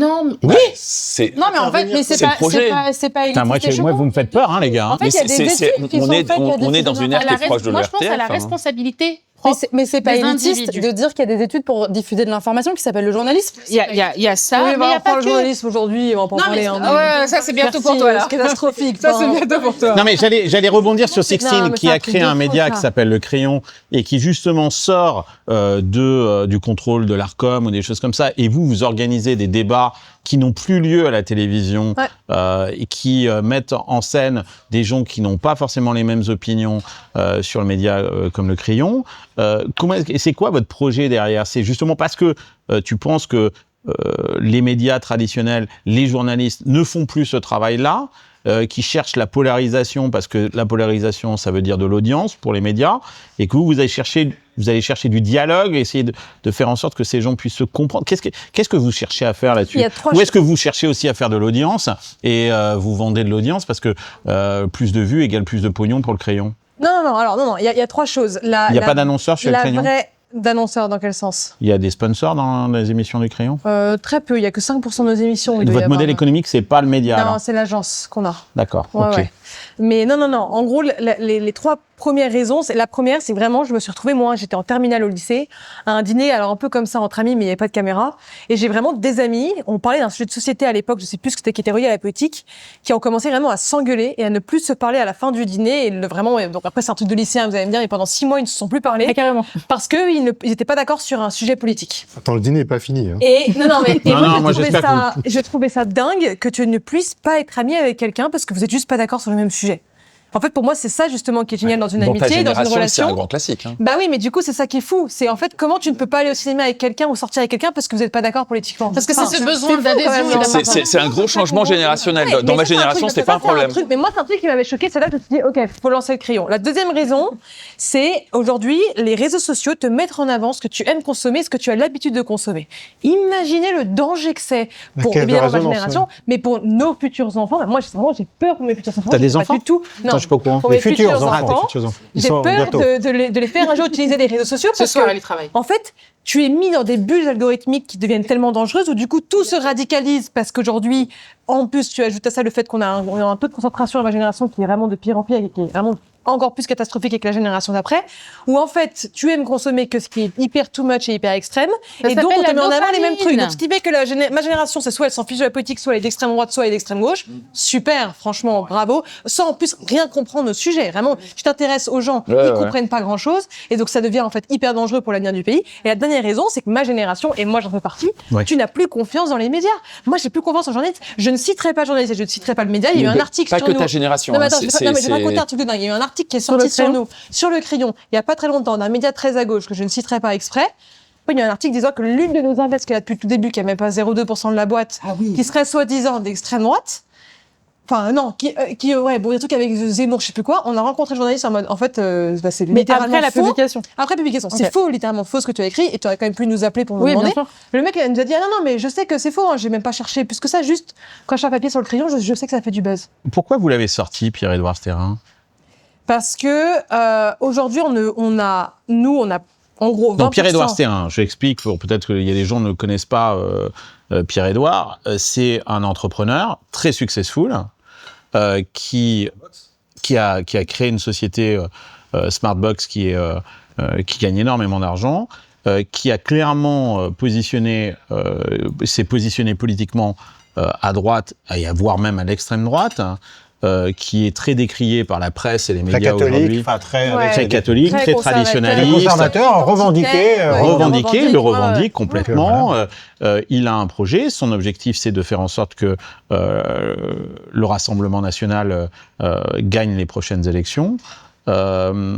D'abord, pourquoi vous l'avez accepté au départ? Du coup, vous le saviez ça? C'était Au non, vous le départ, saviez il pas? n'avait pas de projet politique public. donc on C'était n'était pas au autant- courant. Non, c'était à pas l'époque, aussi- Non. Donc Quand il y vous a eu l'avez- les premières publications, D'accord. il était déjà actionnaire. Ok. Nous, on a levé des fonds il y a 2 ans et demi. Donc à ce moment-là, ça n'était pas le cas. Non, mais tu sais que Pierre-Édouard Stérin, il est aussi investisseur dans notre fonds. Bien hein. sûr, avec le tien, bien sûr. Ouais. Et par donc, Otium. non, mais moi, à la base. C'est vrai que je ne savais pas quand il a investi. Il a mis, chez il nous a non mis, plus, on il a savait mis des pas. billes partout. Oui, il a mis des billes investi partout. partout. D'accord. Non, mais ça reste qu'on soit clair. Mais attendez, Indépendamment c'est des pas le diable, il politiques, faut ça arrêter un reste. peu Oui, avec ça, oui, hein. non, mais. C'est pas le diable non plus, quoi. C'est un entrepreneur, il fait ce qu'il veut, quoi. Non, mais justement, indépendamment de ses idées politiques, ça reste quelqu'un qui a quand même bâti un truc exceptionnel. Tu es Faut quand même aligné, toi, avec c'est un réaliser. entrepreneur, il fait ce qu'il veut? Non, mais il a son argent, il a gagné son argent, il fait ce qu'il veut avec. Non, mais il Non, fait mais ce qu'il veut avec son argent. S'il veut restaurer une église, il a le droit. C'est-à-dire, Attends, il tu n'y a veux pas dire, Mais il n'y a pas d'idée que dangereuse, restaurer faudrait l'église. savoir. À partir du moment où tu finances le Front National et d'autres Mais il fait ce choses qu'il veut. d'extrême Mais il Il fait a ce le droit, qu'il mais veut, vous c'est avez le droit de le son refuser pognon. comme investisseur. Oui, C'est voilà. la même liberté des deux côtés de la Bien barrière. sûr, il fait ce qu'il veut là-dessus, c'est son Il fait ce qu'il veut, vous avez le droit Comme de toi, refuser si t'as envie de d'avoir, financer ce que t'as envie, tu le fais. tu vois, c'est pas parce que t'es pas d'accord avec lui qu'il a pas Non, le mais droit. bien sûr. Restaurer une église, ça va, c'est bon, on va pas non plus. Non, il restaure pas qu'une Non, mais église. là- Non, mais j'exagère, mais. Mais non, mais en fait, à partir du moment où tu cherches à changer le visage d'un pays parce que tu estimes qu'il ne te correspond pas et que tu estimes que tout le monde devrait être blanc, catholique Le grand et avec remplacement. 5 Le grand enfants remplacement. et que tu Mais- es là sur la théorie Mais du il fait ce remplacement, qu'il veut. il fait ce qu'il veut, mais on peut pas dire c'est juste un entrepreneur. Non, c'est pas un entrepreneur. Non, c'est un entrepreneur qui a il a gagné son argent sans le voler. dépassé la limite. Moi, j'ai vu les colloques où il dit il faut éviter le grand remplacement, il faut se reproduire, ne prenez pas la pilule et ne faites pas l'avortement. Alors nous, on a vraiment un destin très funeste dans la ville de Attendez, on n'est vraiment pas là au dîner. Non, mais il a le droit de le dire. Il a le droit de le dire, mais pour moi, tu fais des enfants. Non, je m'énerve pas du tout. C'est pas parce que je parle vite que je m'énerve. Non. Non, mais je veux dire, on parle de la liberté d'expression, et puis même toi, t'es plutôt pour la liberté de... Après, on a le droit de dire qu'on n'a pas envie de la France de cet homme, parce qu'en fait, il nous renvoie, nous... D'accord. Ah non, mais ça, il n'y a aucun Il n'y a problème. aucun problème. Je pense que personne direct. autour de cette table n'a envie de la France de cet homme. Enfin, Non, je ne sais pas. ce que j'essaie Mais de dire, il a c'est le qu'on peut pas droit, juste il a le droit catégoriser. d'avoir ces idées-là et de les exprimer. Elles ne sont pas illégales. Je suis d'accord. On n'a pas le droit on n'est pas obligé d'y adhérer. En fait, tout est une question de point de vue. Tu vois et toi, effectivement, moi, je me dis pas que je veux remplacer les peuples ou faire des trucs horribles, mais d'autres vont dire ce que fait Éric, c'est pour détruire justement les peuples. Donc tout est une question de point de vue. Qui voient ça comme un projet de destruction sociale. Non mais tout à fait. Donc tu vois, Non, mais il nous a présenté le projet tout à l'heure. donc c'est pour ça qu'on peut pas. Il ne fait pas ça pour l'oseille. Il a un vrai projet de société. Il dit que c'est le projet de sa vie, qu'il veut avoir un impact sur la société. Donc, mais tu sais, on aurait Pierre-Édouard Stérin autour de la table, il dirait exactement la même chose. Il dirait exactement la même chose. Centrale, tout à fait. Alors, on serait pas d'accord avec lui, on est d'accord, mais il te dirait exactement la même chose. Il dirait, moi, c'est le projet de ma vie. Il a quand même sur une fortune de 1 milliard gardé 10 millions et mis 990 millions sur une fondation pour financer ce type de projet-là. Et on pourrait dire exactement la même chose à Éric en disant, tu es en train de allouer une partie de ta fortune pour un projet un peu libertarien, décentralisateur, et on pourrait le lui opposer. Et visiblement, la gauche te traite de technofasciste. Et donc, en fait, tout est une question de point de vue. Et donc, les systèmes de valeurs ne sont pas les mêmes. Et moi, dans mon système de valeurs, je suis aligné avec ce que je fais, et j'ai l'impression de le faire pour les bonnes raisons, tu vois, d'un point de vue moral. Mais pour d'autres personnes, ils se disent, Éric est un danger. Oui, complètement. Tu vois, complètement. Aujourd'hui, est-ce que notre rôle est justement de rentrer dans la politique en tant qu'entrepreneur maintenant qu'on a les moyens? C'est une vraie question, en fait. c'est un choix personnel. Oui, c'est un choix personnel, mais tout revient toujours au choix personnel depuis le début. Oui. Mais est-ce que nous, on n'a pas une ligne, justement, à ne pas Mais je crois que les franchir? entrepreneurs l'ont déjà fait en élisant Macron. Oui. Je crois que ça a Vous pensez déjà vraiment été fait. Ça s'est très mal passé. Non, mais je crois, mais alors c'est ma pensée personnelle. Je pense qu'on a déjà un président qui est issu du monde du privé. Ouais, mais ça, c'est pas entrepreneur. Non, peut-être pas entrepreneur, pardon. Mais ça en tout cas, il est pro-entrepreneur, il a été porté par les Il entrepreneurs. nous a berné, non, il nous a berné en disant qu'il était pro-entrepreneur. C'est pas un homme qui est issu du système politique tel qu'on le connaît. La preuve, il a tué le PS, il a tué les LR. Oui. Je pense que c'est un homme justement qui est issu du privé, qui a été construit par le privé. Le premier mandat d'Emmanuel Macron, et on a vu ce que tout ça le monde donnait. s'est reconnu dans ce projet, en tout cas les entrepreneurs. C'est notre projet. Et c'est notre projet. Ouais, on est d'accord que c'est quand même le premier président qui sort d'un système qui n'est pas un système politique classique. Des partis classiques, etc. Et il a été porté effectivement par les entrepreneurs. Et il a été porté par l'entrepreneuriat. Alors peut-être pas le vôtre, mais il a été porté par des grandes entreprises. Non, mais bien sûr que si. Ne soyons honnêtes. Quand il est allé, excuse-moi, mais quand il est allé racler les fonds de tiroir en banlieue. Tu te fais pas élire par Ils les étaient pas entrepreneurs, arrêtez vos conneries. Merci. C'est 5% des gens, vous Non, mais rigolez ou quoi? C'est quand même C'est pas comme ça comment que il tu est fais sorti élire. du chapeau en 2017 avec quel Il financement? est sorti du chapeau en 2017 parce qu'il a berné non pas les entrepreneurs mais tous les auto-entrepreneurs en Il disant a berné que la terre demain- entière, il n'y a pas que les Et ensuite, il est entrepreneurs, allé je parle de l'argent. berner la banlieue aussi. Il est allé faire les Mais fonds tout de le monde, les tiroir. avocats, tout le monde Moi, je vais pas était faire le pro-Macron, procès. etc. Donc, Je vais pas bien faire sûr. le procès des politiques parce que c'est trop facile, ils sont tous très mauvais. Moi, ce qui me paraît important, Comme c'est ça, qu'on parle c'est de fait. l'entrepreneur et de son implication politique. Moi, ce qui me paraît intéressant, c'est qu'en fait, dans une société, il y a 3 critères. Il y a celui qui crée de la valeur. Donc, c'est l'entreprise qui va créer de la valeur. Avec cette valeur, on va pouvoir créer un État qui lui va pour rôle de réguler. Et on aura des contre-pouvoirs, la justice, les syndicats, la presse, etc. Donc, l'entrepreneur, il crée de la valeur. Si l'État abuse de la valeur qui est créée par l'entrepreneur Se barre. se dit, ou s'en va, tu as raison, absolument, ou se dit, Ils vont se barrer, les j'en ai entrepreneurs. marre, je rentre dans le système et je vais me battre contre ce système-là. Oui, c'est ça. C'est ce qu'on vit aujourd'hui. Et ceux qui créent de la valeur disent, ça suffit maintenant, ça Ouais, il y a un suffit, moment, on atteint on un n'y max, arrive quoi. plus, ça suffit, stop. C'est ça qui se passe aujourd'hui. Mais ceux qui n'ont pas de Et donc thunes les aussi disent ça entrepreneurs, suffit. malgré eux, deviennent impliqués dans la politique parce que ça intéresse personne, c'est trop toxique. On devient malheureusement obligé d'avoir des opinions politiques parce que ça nous étouffe. Ah. Mais moi, j'ai jamais voulu être politique. Je m'en fous des droites ou de gauche. Je m'en fous. Laissez-moi faire mon business. Si je paye mes impôts, je suis régalien. Moi, j'ai aucun problème. Je paye mes impôts pour que l'hôpital soit top, que tout ça. Et je paye plein d'impôts et j'ai très bien. Mais il faut bien le dépenser et arrêter les. Je suis entièrement d'accord avec vous. Il est remis en question. Sauf que Eric, moralement, et puis il n'y a plus aucune couche sociale qui le supporte. Pour le Personne, coup, bien pauvres, sûr. riches, Absolument. D'ailleurs, on appauvrit les riches pour rendre les pauvres plus pauvres. Non, mais parce que Ça, on ne devrait pas lutter contre les riches, on devrait lutter contre la pauvreté. Évidemment, Merci. évidemment. Mais merci depuis qu'on dit ça. Mais attendez, il y a un paradoxe, les gars. Hein. On a vu des entrepreneurs soutenir la taxe Zuckman. Moi, je me suis dit, qu'est-ce qui se passe là? La peur Non, parce qu'ils sont gavés d'argent public. Ok, d'accord. Oh, ta réponse, c'est celle-là. Ah, c'est vrai que je m'attendais pas non plus. Non, tu vois. Oh, ok. C'est énorme. Bah, je pense que. Moi, je m'amuse hein, sur Il y a eu Kevin. le Non, même mais moi, visage des deux côtés, vous l'avez pas vu, c'est mais certainement vrai. Hein. Moi, je pense vous qu'ils avez ont pas fait la compris, même moi. réflexion. Attends, c'est-à-dire qu'ils ne peuvent pas être contre. Moi, je pense qu'ils n'ont pas compris la taxe. Attends, ça m'intéresse. Bah, déjà, Si. il y en a quand même. Si t'es entrepreneur et que tu sais pas faire 1 + 1, tu l'as compris un minimum. Je pense qu'ils n'ont pas compris les taxes Fabrice. sur les holdings. Donc déjà, en fait, alors, Eric. moi j'ai entendu ceux qui sont exprimés pour. Donc, tu avais quand même le fondateur de Doctolib qui a dit que lui, en fait, voyait pas d'inconvénient à la taxe Zuckman. Donc, Il dépend complètement de. il dépend complètement de l'État, en fait, Non, moi de j'irais l'argent plus loin dans ta public. réflexion. Et donc, Je pense qu'ils étaient persuadés qu'ils savaient que ça allait pas passer, donc en fait. Ouais, Alors, mais celui qui peut-être. gère Prévost, tu vois. Ah, c'est plus ça. Ensuite, le gars de Criteo qui était pour, Jean-Baptiste Rudel. Jean-Baptiste il Rudel. s'est ou- barré aux États-Unis, il a changé le siège. Mais si, on allait bouffer chez lui Bien à sûr. Palo Alto. Je veux dire, c'est facile de dire je suis pour et ensuite de faire ton exil fiscal.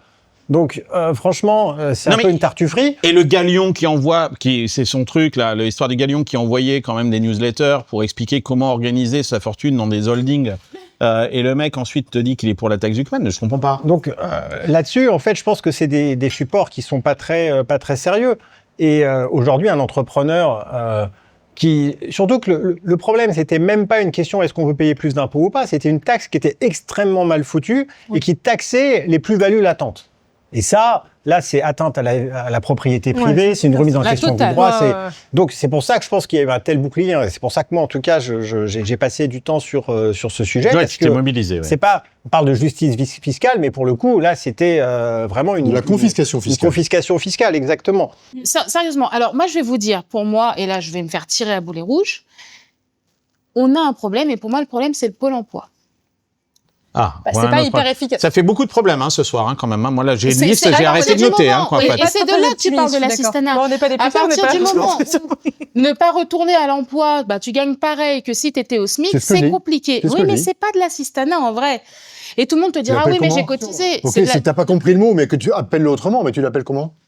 Mais en fait, Non, mais tu l'appelles comment? En fait, non, on a une problématique. Donc, sur comment, en fait, on a dit à des gens que c'était un droit qui était immuable, le Pôle emploi. Et en fait, aujourd'hui, économiquement parlant, pour nous, entrepreneurs qui embauchons des gens, quand quelqu'un reste 3 mois et 1 jour exprès pour pouvoir Je toucher, vous rappelle que c'est mais une c'est pas de assurance. Hein. l'assistanat, c'est Ils une ont payé assurance. les gens hein, pour ça. Hein. c'est ce qu'on te dit. Tu as cotisé à une caisse, mais tu as cotisé à la sécurité. Tu Moi, quand cotises ma à la maison sécurité. brûle, j'attends que mon assurance me rembourse. Hein. Et tu vois ça? Je Bah, suis c'est d'accord. ça qui nous met dans le jeu aujourd'hui. Ah merde, c'est moi? C'est ça qui C'est nous met dans complètement le toi. jeu aujourd'hui. Putain, pourquoi? C'est ça qui nous met dans le jeu aujourd'hui parce Mais- que d'un côté, tu as Et j'ai les... payé l'assurance chômage, Non, mais j'ai pris des charges techniquement, C'est pas sociales. plus une assurance C'est que la libre. retraite par répartition C'est et ça. une retraite par capitalisation. hein. C'est ça qui nous a mis D'un dans point de le vue jus. comptable, c'est pas une assurance. Vous voulez dire que je suis bolchevique? Mais tu devrais avoir une Ah, merde. incitation gigantesque à travailler en disant si je travaille, je vais gagner beaucoup plus que si je ne travaillais pas. On est d'accord, mais en fait, C'est pas le cas. donc le problème, il vient de quelque chose, de quelque part C'est une d'autre, mentalité, ça, où la, plus où la qu'autre chose. valeur Non, c'est une travail réalité. n'est pas rémunérée correctement. Merci. Est-ce qu'on valorise correctement le travail? Voilà. Quand j'étais enfant, c'était la honte d'afficher paye au SMIC. Aujourd'hui, tu vas dans n'importe quelle agence d'intérim, tu vois SMIC, SMIC, SMIC, SMIC. Les gens n'ont même plus honte de payer le minimum syndical. C'est devenu la base, la même valeur du travail. T'as bac plus 5, bac plus 7, tu commences au SMIC. Mais la on France est s'est devenu fou. appauvrie à un niveau extraordinaire. Mais Depuis là-dessus, 40 ans je suis tellement de d'accord politique avec toi. débile, on a appauvri le Ouais, pays bah de là, manière on extraordinaire. remonte effectivement sur le truc, mais on on peut s'en pas va, parler de... on s'écarte un petit peu. Moi, La ma liberté question à la base, c'était de poser la question à Eric, de Oui. J'ai savoir pas faire du film, moi. est-ce que les Ouais, entrepreneurs, ceux qui créent de la valeur, et indirectement les salariés qui Qui crée de la valeur. participent de cette valeur, Et puis, participent à la participent de la création valeur, de cette valeur, vont se barrer. Parce que non, on parle beaucoup des entrepreneurs, mais il y a des salariés qui créent, qui ont une création de valeur énormes. Par exemple, dans l'intelligence artificielle, on voit aujourd'hui la Silicon Valley, le type de chèques qui sont capables de réaliser. C'est pas simplement les entrepreneurs, c'est aussi les gens hautement qualifiés, formés, éduqués par notre système avec l'argent public, qui aujourd'hui s'en vont sur la pointe des pieds, qui ne disent rien et qui vont prendre des chèques de plusieurs millions de dollars dans la Silicon Valley pour travailler. On a nos polytechniciens, tous les gens qui ont été formés par l'État qui partent aux États-Unis en ce moment. Clairement. Pour la même raison, hein, quelque part. En fait, quand on parle des taxes et qu'on dit si on augmente les taxes, ce sont les riches qui vont partir. Et après, on regarde un peu les stats, et c'est vrai que les riches, ils partent pas tant que ça, parce qu'ils arrivent toujours à se débrouiller. Et on se dit, vous voyez, finalement, on peut augmenter les taxes, les riches partent pas tant que ça, donc ça va. Non, le vrai drame, ce sont ceux qui partent avant de devenir riches. Parce qu'ils se disent, je veux pas rester dans ce pays. Les hauts potentiels. Exactement, c'est les hauts potentiels qui vont partir. Il y a une évolution aujourd'hui du marché du travail en tant que tel, qui fait qu'il y a de plus en plus d'indépendants, de plus en plus de freelance, de plus en plus de gens qui se mettent à leur compte. C'est terminé le fait de passer 30 ans dans la même boîte. Aujourd'hui, le travail devient un petit peu atomique. Il y a de plus en plus d'entreprises qui veulent récupérer leur valeur. Freelances et qui donc créer une sorte de format un petit peu indépendant. Les jeunes veulent plus rester qu'à 5 ans. Les gens veulent plus. Tu sais qu'historiquement, parce que mon père qui était dans la construction, quand il est arrivé en France, on lui a dit, et lui il a dit je suis restaurateur, on lui a dit non t'es gentil, tu prends une taloche et tu vas faire du plâtre, parce que c'est à peu près ça ce qui s'est passé. Il y a eu une époque dans l'histoire où l'artisanat était une forme de récupération finalement de sa propre valeur et de s'y libérer du joug du patronat en devenant soi-même artisan, qui était une sorte de freelance. Et les artisans, c'est les premiers entrepreneurs. Exactement. Un entrepreneur, et donc c'est les freelances, qui construit des maisons. ce qu'on appelle aujourd'hui freelance avec ce terme anglais, c'est le même système, c'est de dire j'arrête d'être salarié, c'est la fin du salariat pour la récupération en fait de sa liberté et de la valeur que l'on crée pour soi-même. Et ça s'appelle freelance, mais on appelait ça artisan hier. Là, j'ai plein d'exemples en fait, parce que je vois beaucoup d'entrepreneurs, de freelance, de gens qui travaillent à leur compte, qui disent moi, si par exemple un chef privé, tu vois, il se dit moi, si je vais à Dubaï, j'ai fait le calcul, 400 000 €, je gagne dans 2 ans. 400 000 € de différence en 2 ou 3 ans par rapport à travailler en France. Et comme c'est le même travail, c'est le même truc, ils disent, moi je me pose la question.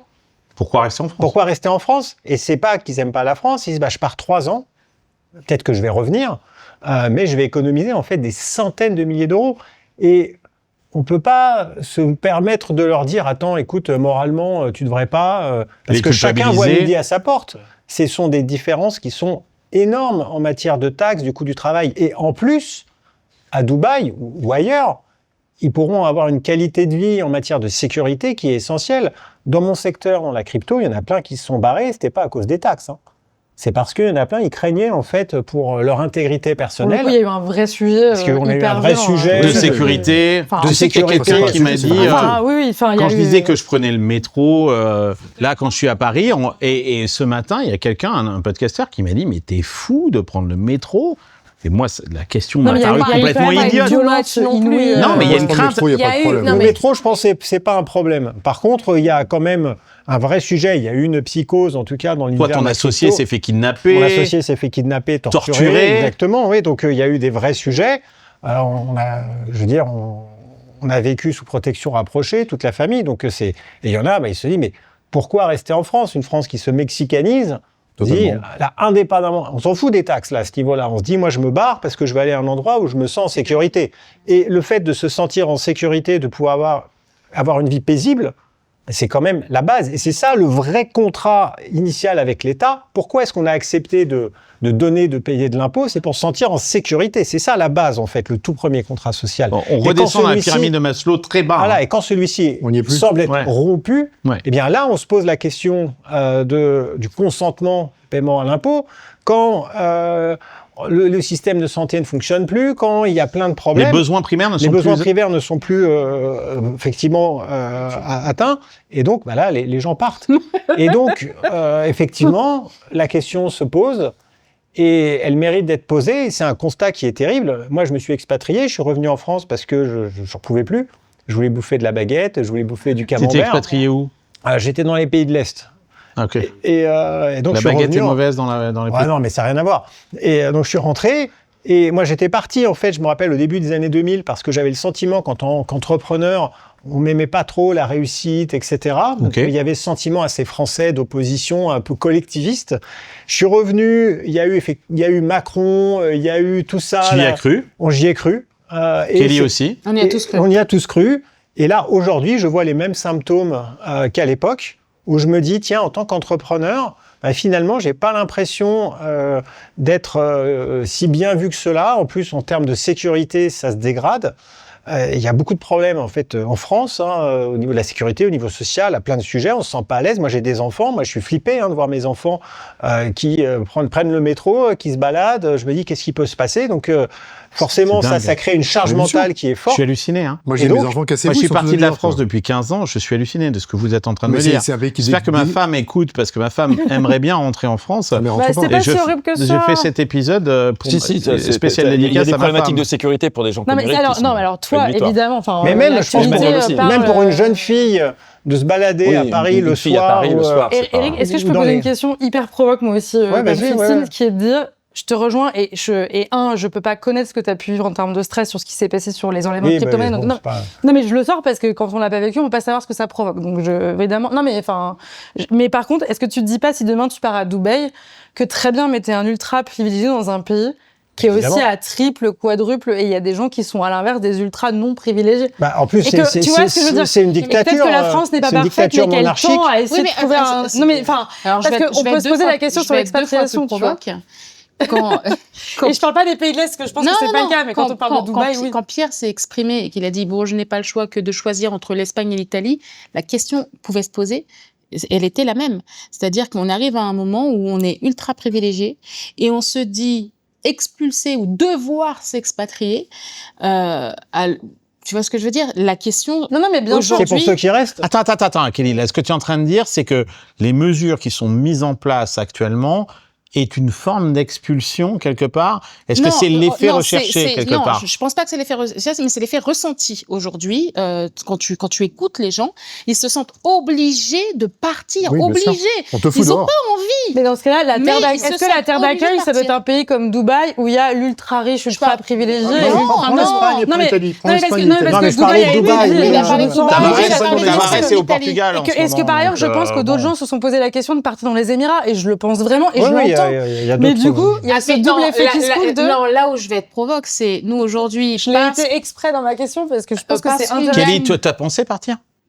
Parce qu'on gagne beaucoup d'argent. Aujourd'hui, on se dit qu'on se sent obligé de partir parce qu'on se sent étouffé.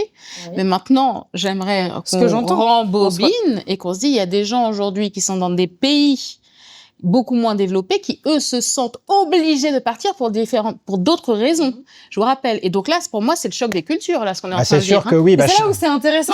Parce que c'est-à-dire que tout le monde se barre de partout. Tout le monde se barre de partout. Donc on se sent obligé de partir d'un pays, et donc nos raisons ne sont pas les mêmes. Parce que la réalité et elles sont terribles, les raisons. Entre celui qui bouffe pas ou qui n'arrive pas à mettre un toit sur sa tête, à qui on dit, ben non, tu dégages, tu passes pas la frontière. Il n'y a pas le choix, sinon sa vie est... Alors que lui, il n'a pas le choix. Et nous qui avons le choix, on dit, on se sent obligé. Mais moi, je pense surtout à ceux qui peuvent pas partir. En fait, non, la synthétisation, c'est comme la expression, c'est on vit dans un monde mondialisé qu'on réfléchit en nation. Eric, il dit en fait que... Eric, il dit qu'il pense...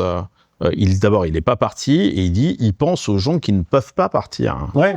Parce qu'en fait, pas le choix nous, moi, il n'y a pas de problème, je m'en sortirai toujours. Tu peux partir demain, tu vois, je peux dire ce que je veux, je m'en sortirai, il n'y a pas de problème. Je m'en fous de moi, on s'en fout de moi. Par contre, moi, je pense à tous ceux qui sont coincés ici, qui n'ont pas suffisamment de capacité, de possibilité de pouvoir partir, et qui vont se taper toute la pression fiscale et tout le bordel derrière, parce que le pays, il est effectivement en train de sombrer. L'institution aujourd'hui démocratique, on ne sait pas ce que ça va donner. 2027, je pense, c'est le dernier arrêt avant le précipice. Donc aujourd'hui, pour les personnes qui sont ici coincées, elles sont vraiment dans un état d'esprit à se dire putain, mais je suis on va tous crever, Fabrice, il est prof à Sciences Po. J'étais. Et il était prof à Sciences Po. Donc aujourd'hui, tu enseignes où? Aujourd'hui, j'ai arrêté d'enseigner, là. Cette année, j'ai pris... la géopolitique du cyberespace et les usages politiques des réseaux sociaux. C'est un intellectuel. Tu étais politisé comme Sciences Po l'est? Alors non, pas comme Sciences Po l'est aujourd'hui, non. T'es pas d'ultra-gauche? Je suis un mal blanc de 50 ans, donc ça aurait été difficile. Mais, je peux être étonné, parfois mais oui, souvent... forcément très politisé. C'est plutôt de gauche, la gauche de l'époque. J'ai quitté Sciences Po il y a 5 ans. Mais tu te sens coincé, comme dit Eric? Non, parce que moi, j'ai d'autres inscriptions qui fait que de toute façon, je partirai. La Dans 5e. ton quotidien, il y a eu des choses? Non, Oui, mais c'est une vraie mais question. oui, mais pas des choses de monsieur tout le monde. Moi, je suis une personnalité publique, donc effectivement, j'ai une menace de mort par semaine, moins depuis le grand déménagement sur Blue Sky. Mais C'est-à-dire le grand déménagement sur Blue Sky, explique. quand il y a toute une partie de la oui. gauche la plus virulente qui a décidé Qui est partie de sur Blue Sky, partir d'accord. sur Je crois Blue que c'était Sky, toi qui étais parti là-bas. Le nombre de menaces de mort a été divisé par 2, quasiment oui. d'une Non, semaine mais ils sont à bien l'autre. sur Blue Sky, là, faut bien Ils les sont très laisser. bien sur Blue Sky, ça leur va très bien. Quoi qu'ils sont en train de s'entretuer, là, mais bon, c'est un autre sujet. C'est leur problème. Mais moi, effectivement, j'ai vu passer. Après, c'est des menaces de mort d'inconnus sur Twitter. C'est pas très sérieux. Enfin, c'est pas acceptable. Hein. Oui, malgré tout. Oui, mais c'est comme ça. Jamais... C'est comme ça. Et quand t'es une personnalité publique, de toute façon, t'as ça. Tu dois accepter ce risque-là quand tu. T'as reçu aussi des Toi, t'as eu trucs, des vous choses avez reçu des sexuelles, trucs comme ça au crayon? Oh bah les filles, j'ose à peine. Non, moi, honnêtement, j'en ai reçu tellement peu. Mais après, parce que je cherche pas à être clivante pour être clivant, mais en fait, moi, tu ne peux pas prendre le risque d'être entre guillemets mis en avant sur les réseaux sociaux et ne pas accepter qu'un jour tu peux te prendre des gens qui juste t'écrivent et qui t'envoient énormément de haine par jalousie, parce qu'ils se font chier dans leur vie. Enfin, il y a plein de raisons. Par contre, ce qui est hyper important, c'est que tu dois te dire, si tu t'exposes, que une remarque négative et une insulte venant de quelqu'un avec lequel tu n'as aucune attache émotionnelle, ça ne peut pas te toucher. Parce que si ça te touche, c'est que vraiment, tu n'as pas du tout confiance en toi et que ça va pas. Il vaut mieux pas être sur les réseaux sociaux. Accepter les gens qui... Enfin, il faut pas accepter... Tout le monde ne peut pas être que ça devienne une normalité d'accepter ça. Mais un mec que je connais pas qui m'insulte, je suis en mode... Bah, Kelly, elle fait des doigts. Mais mon pauvre Oui, chéri, oui, voilà, mais mais je suis comme Kelly. Règle le problème avec un emoji. Quand t'as le président de la Revenons sur République... Fabrice, reviens, Revenons sur Fabrice. Ouais, pour terminer Quand t'as Gabriel Attal, qui fait alliance avec LFI pour contrer le RN, et donc une espèce ça commence à devenir un peu n'importe quoi en termes de valeurs, et que au final, on en arrive à Emmanuel Macron qui, le jour de Rosh Hashanah, qui est la nouvelle an juive, annonce la reconnaissance de la Palestine à 21h30, quand toutes les familles de... Bon, maman, t'écoutes les... Voilà, Tu peux dire que c'est pas il a fait pas un choix. hasard. Il a fait un choix qui, d'un point de vue électoral, est une évidence arithmétique. Ils n'ont absolument pas le choix, d'un point de vue électoral, que de faire ce choix. En dehors du RN, qui de toute façon n'a pas des masses d'électorat là-dedans, c'est inévitable. Ok. Donc tu penses partir? Ah, je sais que je terminerai pas ma vie en France. Ok. C'est comme ça. C'est pas un drame. Jade, Oui. tu penses partir? Jamais. Jamais. Non. Qu'est-ce qui te fait rester? Plusieurs choses. 1, parce que je suis pas défaitiste dans l'âme. 2, je crois qu'effectivement, on vit une séquence politique très compliquée, mais il appartient à nous de la changer. 3, je pense que l'exportation des haines et des problèmes, c'est peut-être à nous d'y réfléchir et de les stopper, en fait. Et je crois pas... Déjà, je pense qu'on T'es l'avocate de Jean-Luc Mélenchon? Ouais, je suis l'avocate de Jean-Luc Mélenchon et je l'assume, et je serai pas celle de Marine Le Pen et je l'assume également. C'est quoi la différence en termes d'importation de haine? On a eu cette conversation. Non, on a eu cette conversation avec Jade, c'est très intéressant. C'est hyper intéressant. Tu acceptes d'être l'avocate de Jean-Luc Mélenchon, mais tu n'accepterais pas d'être l'avocate de Marine Le Pen. Honnêtement, quand la question... tu es pour la liberté d'expression. Non, mais quand la question s'est posée... Non, mais je vais répondre. Mais le RN est une expression. Non, mais je vais répondre hyper... Attendez, laissez-la parler, laissez-la parler. Plus de 30% du pays aujourd'hui, guys. Moi, je n'ai pas du tout que je suis pour. Laissez Jade parler. On a eu cette conversation et son point de vue... Écoutons son point de vue. Son point de vue est très intéressant et il est réfléchi. Non, mais je l'ai évidemment pensé, parce que se pose la question toujours quand tu défends, c'est de dire, moi je défendrai tout le monde évidemment, sauf que quand tu défends un politique, par définition, non pas que tu adhères à sa pensée, mais tu lui évites de prendre des balles. C'est la logique de mon travail, sinon je le fais hyper mal. Et quand s'est posé la question après les perquisitions de défendre Jean-Luc Mélenchon, j'ai pas tremblé. Je trouvais ça très bien, y compris parce que c'était pas mon parti politique, et d'ailleurs j'ai été choisie parce que c'était pas mon parti politique, mais j'ai pas eu de problème. C'est socialiste à la base. Je viens plutôt de la gauche socialiste. J'ai fait partie des jeunes socialistes à l'époque et j'étais responsable de la lutte contre le Front National. On se refait pas, mais du coup, c'est mon histoire personnelle. Et mon histoire personnelle, c'est une famille communiste qui a lutté contre l'extrême droite, et donc c'est mon ADN. Ouais. Et mon ADN profond, c'est de considérer que oui, je peux défendre tous les partis, mais que j'ai un sujet, c'est que je pourrais défendre le RN d'un point de vue strictement avocat, ça c'est vrai, mais mon histoire personnelle m'interdit de lui empêcher de prendre des balles. Et je ne pourrais pas le faire pour 1000 raisons, y compris pour que mon grand-père ne se retrouve pas dans sa tombe. C'est ma pensée personnelle. C'est très personnel. C'est celle qui est logique en tant qu'avocat. C'est pas un dogme. Mais par contre, de la même manière que j'ai jamais refusé de défendre qui que ce soit, y compris des gens qui étaient des opposants farouches à Jean-Luc Mélenchon. Ça, c'est génial. Moi, ce qui me ferait rester, c'est s'il y avait un espoir politique. Mais il y en aura un. De me dire, Un tu jour, vois. t'as une femme ou un homme, et j'espère que ce sera une femme parce que je crois à ça aussi. Non, parce que les gens qu'on a aujourd'hui, c'est qui? Tu vas voir arriver Sarah Knafo après Le Mélenchon. Pen. mais là, C'est des gens qui sont là depuis 40 ans, qui nous emmerdent, ça m'intéresse pas. Pierre, pour moi, il faut mettre un entrepreneur. Mais il y a un Mais espoir. je veux pas d'entrepreneur. Félix, tu veux y Moi, je aller, veux mais- quelqu'un qui a une Vous vision ouvrez pour pas son le débat, pays. Pierre. Quelqu'un qui donne un peu d'espoir, tu te dises, Mais ça existe. ça peut marcher. C'est qui? Ça existe, mais attends, je Il y sais en a pas pas, qui mais existe, pour mais tu l'instant, vois, mais attends, je on suis est loin l'exemple encore, typique, on est peut encore parler loin à tout de- le monde en bonne Oui. intelligence, c'est que ça se passe bien, et qu'en réalité, sur des principes fondamentaux, C'est peut-être les Éric gens Larchevêque, peuvent au fond arrêter de de ses s'engueuler. pas. Tu réalises que ça va mal se passer. Non, mais en fait, je peux réaliser que ça va mal se passer, je peux faire en sorte d'être parmi ceux qui pensent qu'on peut l'empêcher. Éric, d'une façon ou si d'une tu autre, annonçais, à son échelle, à la sienne. Éric, si tu annonçais ton élection, ta candidature à l'élection présidentielle, Déjà candidature, ce chaque soir, chose en son temps. ta candidature à l'élection présidentielle, tu me ferais vraiment un honneur. Un honneur d'audience. Un honneur d'audience, absolument énorme. Donc si c'est le cas, Non, je t'en remercie. Non, mais le champ politique, c'est pas mon champ d'expression. Je pense que ce serait pas du tout là où j'aurais la capacité de m'exprimer. Moi, je suis un entrepreneur. Je suis pas certain qu'on Tu puisse penses qu'un diriger. entrepreneur ne peut pas être On peut pas diriger un pays comme on dirige une entreprise. Oui. Par contre, je pense qu'on a quand même besoin d'un peu de bon sens pragmatique et entrepreneurial chez les politiques. C'est toujours une question d'équilibre, parce que là, ils sont vraiment à l'ouest et ils savent pas gérer un budget. Donc, on a quand même besoin d'aller sur du pragmatisme. Mais en tout cas, en ce qui me concerne, je n'ai pas... Enfin, de mais on a volonté. banquier, c'est pas pour ça que les chiffres se sont alignés correctement. On arrive un petit peu à la fin de ce repas. Je continue le tour de table parce que je pense que c'est une question intéressante qui conclut bien finalement ce dîner. C'est est-ce que vous restez ou est-ce que vous partez? Fabrice nous a dit je suis sur le départ. Non, je suis pas sur Non, le il a débat. dit je À partirai. terme, Je partirai. je terminerai pas ma vie en France. Non, mais ce qui est J'ai quand même 55 ans, j'ai le temps. Hein. Je suis pas sur le départ. Mais oui, Ça te semble exclu de rester en France? ça me semble exclu à 70 ans d'être encore dans ce pays. Oui. Ok. Jade nous a dit avec force, véhémence et beaucoup de passion et pourquoi est-ce qu'elle voulait rester, et parce qu'elle est dans la lutte. Et ça, c'est quelque chose que je comprends parce que j'ai été élevé dans d'à peu près la même culture. Pierre, tu es parti et revenu plusieurs fois. Est-ce que tu vas repartir à nouveau? Est-ce que tu vas rester cette fois-ci? Moi, je me sens profondément impuissant. C'est-à-dire que j'ai le sentiment de subir les choses aujourd'hui. Et donc, si tu veux, je vois le système politique délétère qu'on a aujourd'hui en me disant, ce pays mérite mieux. Je sais qu'il y a des énergies extraordinaires dans le pays et que si on les mettait en branle, on ferait un truc extraordinaire, mais qu'on a malheureusement une classe politique qui est indigne du pays aujourd'hui. Mais devenez vous-même politique. Et que moi, je ne serais Mais jamais tu politique réalises parce que pas ce que d'abord, ça veut tu dire. sais très bien, si Non, j'étais politique, ça, on m'aurait déjà tué, donc c'est même pas la peine. Le sujet, c'est pas que nous, on devienne Kelly a politique. essayé de te tuer 2-3 fois pendant le repas. Mais je l'ai Kelly vu. ne m'a jamais Ouais. tué. Le sujet, c'est pas ça. Le sujet, c'est est-ce qu'on peut avoir une classe politique Du regard. qui revienne avec un peu de, tu vois, d'épaisseur, de vision, de compétences, etc. Tu attends De l'homme clarté. providentiel ou la femme providentielle. Je ne la trouve pas aujourd'hui, et je me dis qu'aujourd'hui, être politicien n'attire pas les gens intelligents, pour plein de raisons.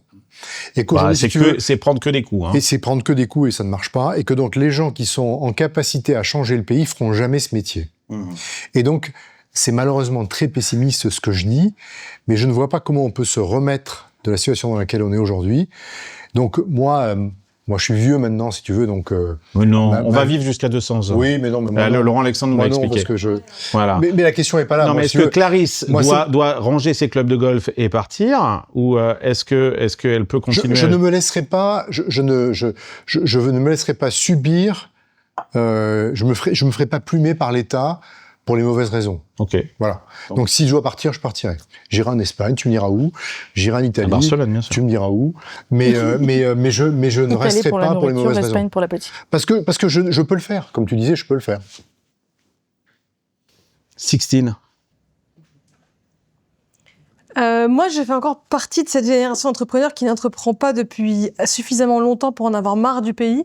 Et pour se permettre de partir. Et pour se permettre pour de avoir partir, les moyens de partir. effectivement. C'est-à-dire qu'aujourd'hui, nous, on a une équipe alors qui est petite, mais on est quand même plus de 35, donc ça a quand même des gens que tu peux pas te délocaliser comme ça. On a un métier très dans l'humain, donc les gens ont besoin quand même de voir nos clients et d'échanger avec eux, et donc tu peux pas bouger Ouais, ça puis comme vous êtes ça. super parisien, excusez-moi de Qu'on vous est dire. très parisien, effectivement, aussi, que j'adore Paris. Paris me prend beaucoup d'énergie, je le reconnais. Est-ce que le Mais- crayon va se tailler? Oh là là, Ça a bravo, été pas Carlos. mal, ça. Alors, c'est une blague qu'on m'a filée dans Waouh. l'oreillette. Hein. Ah On voit que t'es littéraire. Donc, Je la trouvais super. Donc Non, Gabriel, spécial dédicace à Gabriel qui me balance cette tant blague. que j'ai ma boîte Le Crayon, en tout cas tant qu'elle ne sera pas revendue, Donc je connais pas le projet le d'ailleurs. crayon ne se Tout, taille mais pas. pour l'instant, le tir se paye. Après, moi, il y a peut-être des sujets perso qui fait que je partirai de la France, mais j'aurai toujours plusieurs jours par semaine dans lesquels je serai à Paris. Ça ne changera pas. La Suisse, la Belgique, ça dépend aussi de la personne avec laquelle je me marierai. C'est je ferai fragile, des hein, enfants, les gars. mais- Quand je vous écoute tous, c'est ultra fragile quand même ce que vous dites. Moi, hein. c'est plus des questions perso pour le moment. Et deux, j'ai pas encore un suffisamment gros ras-le-bol de la France. Sixtine, tu fais partie de cette nouvelle génération. Autour de la table, tu fais partie des plus jeunes d'entre nous.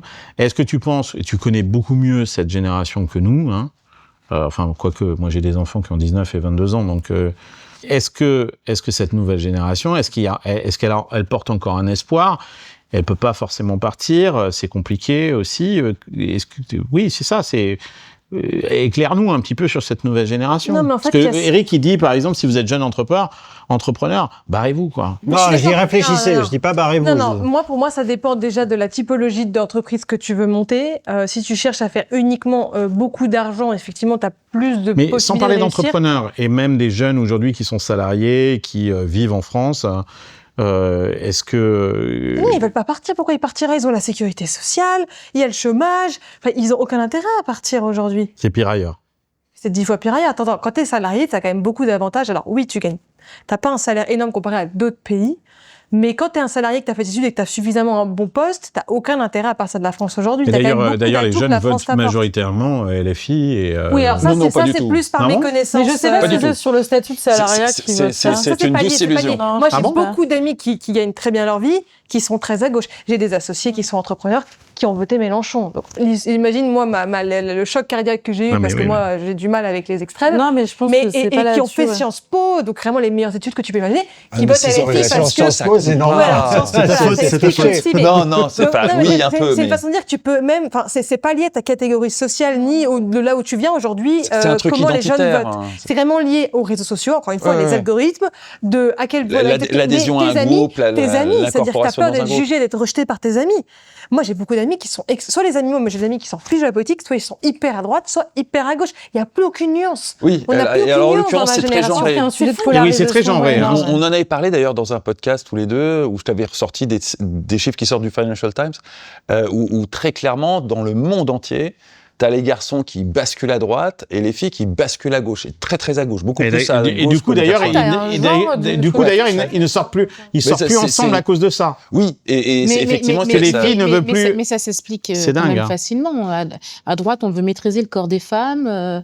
C'est pas entre- tant sur des Bah, il y a questions quand de même une maîtrise valeur du corps. conservatrice. C'est- Il y a une c'est valeur quelque chose... hyper C'est quelque chose qui concerne les jeunes, hein. Les Ah, mais vieux, c'est pas... Je pense que pas Non mais forcément. attends, c'est dingue ça qu'il Ah, si, étudie. c'est à vraiment droite, des études qui ont été faites dans tous les pays contrôler le corps des occidentaux. femmes. C'est valable aussi Ouais, il y bien a en quand même Corée une- qu'aux il y a une États-Unis pulse qui est qu'en France. conservateur. En France, En France, ah non. Alors, non, mais il a dit Financial Times déjà. Donc, déjà, Voilà, je... c'est- Non, mais en France, je peux pas dire Sources ça. sérieuses, avec des études c'est plus sérieuses qui ont été conservateur. faites sur Par une essence. vingtaine de pays. Oui, mais c'est pas du tout le cas. On a, enfin, Enfin, c'est plus conservateur par essence. Sur le mariage pour tous, c'est plutôt la droite qui s'est opposée. Sur la conciliation, reprenons un peu l'avortement, de recul, c'est hein. plutôt la droite. Alors, revenons à Sixtine. donc on veut Sixtine savoir. veut rester. Pour l'instant, oui. Pour l'instant, je crois encore au pays. Parce que moi, je pars du principe que quand il y a beaucoup de bordel, ça crée aussi énormément d'opportunités pour Ah, faire chaos is the ladder.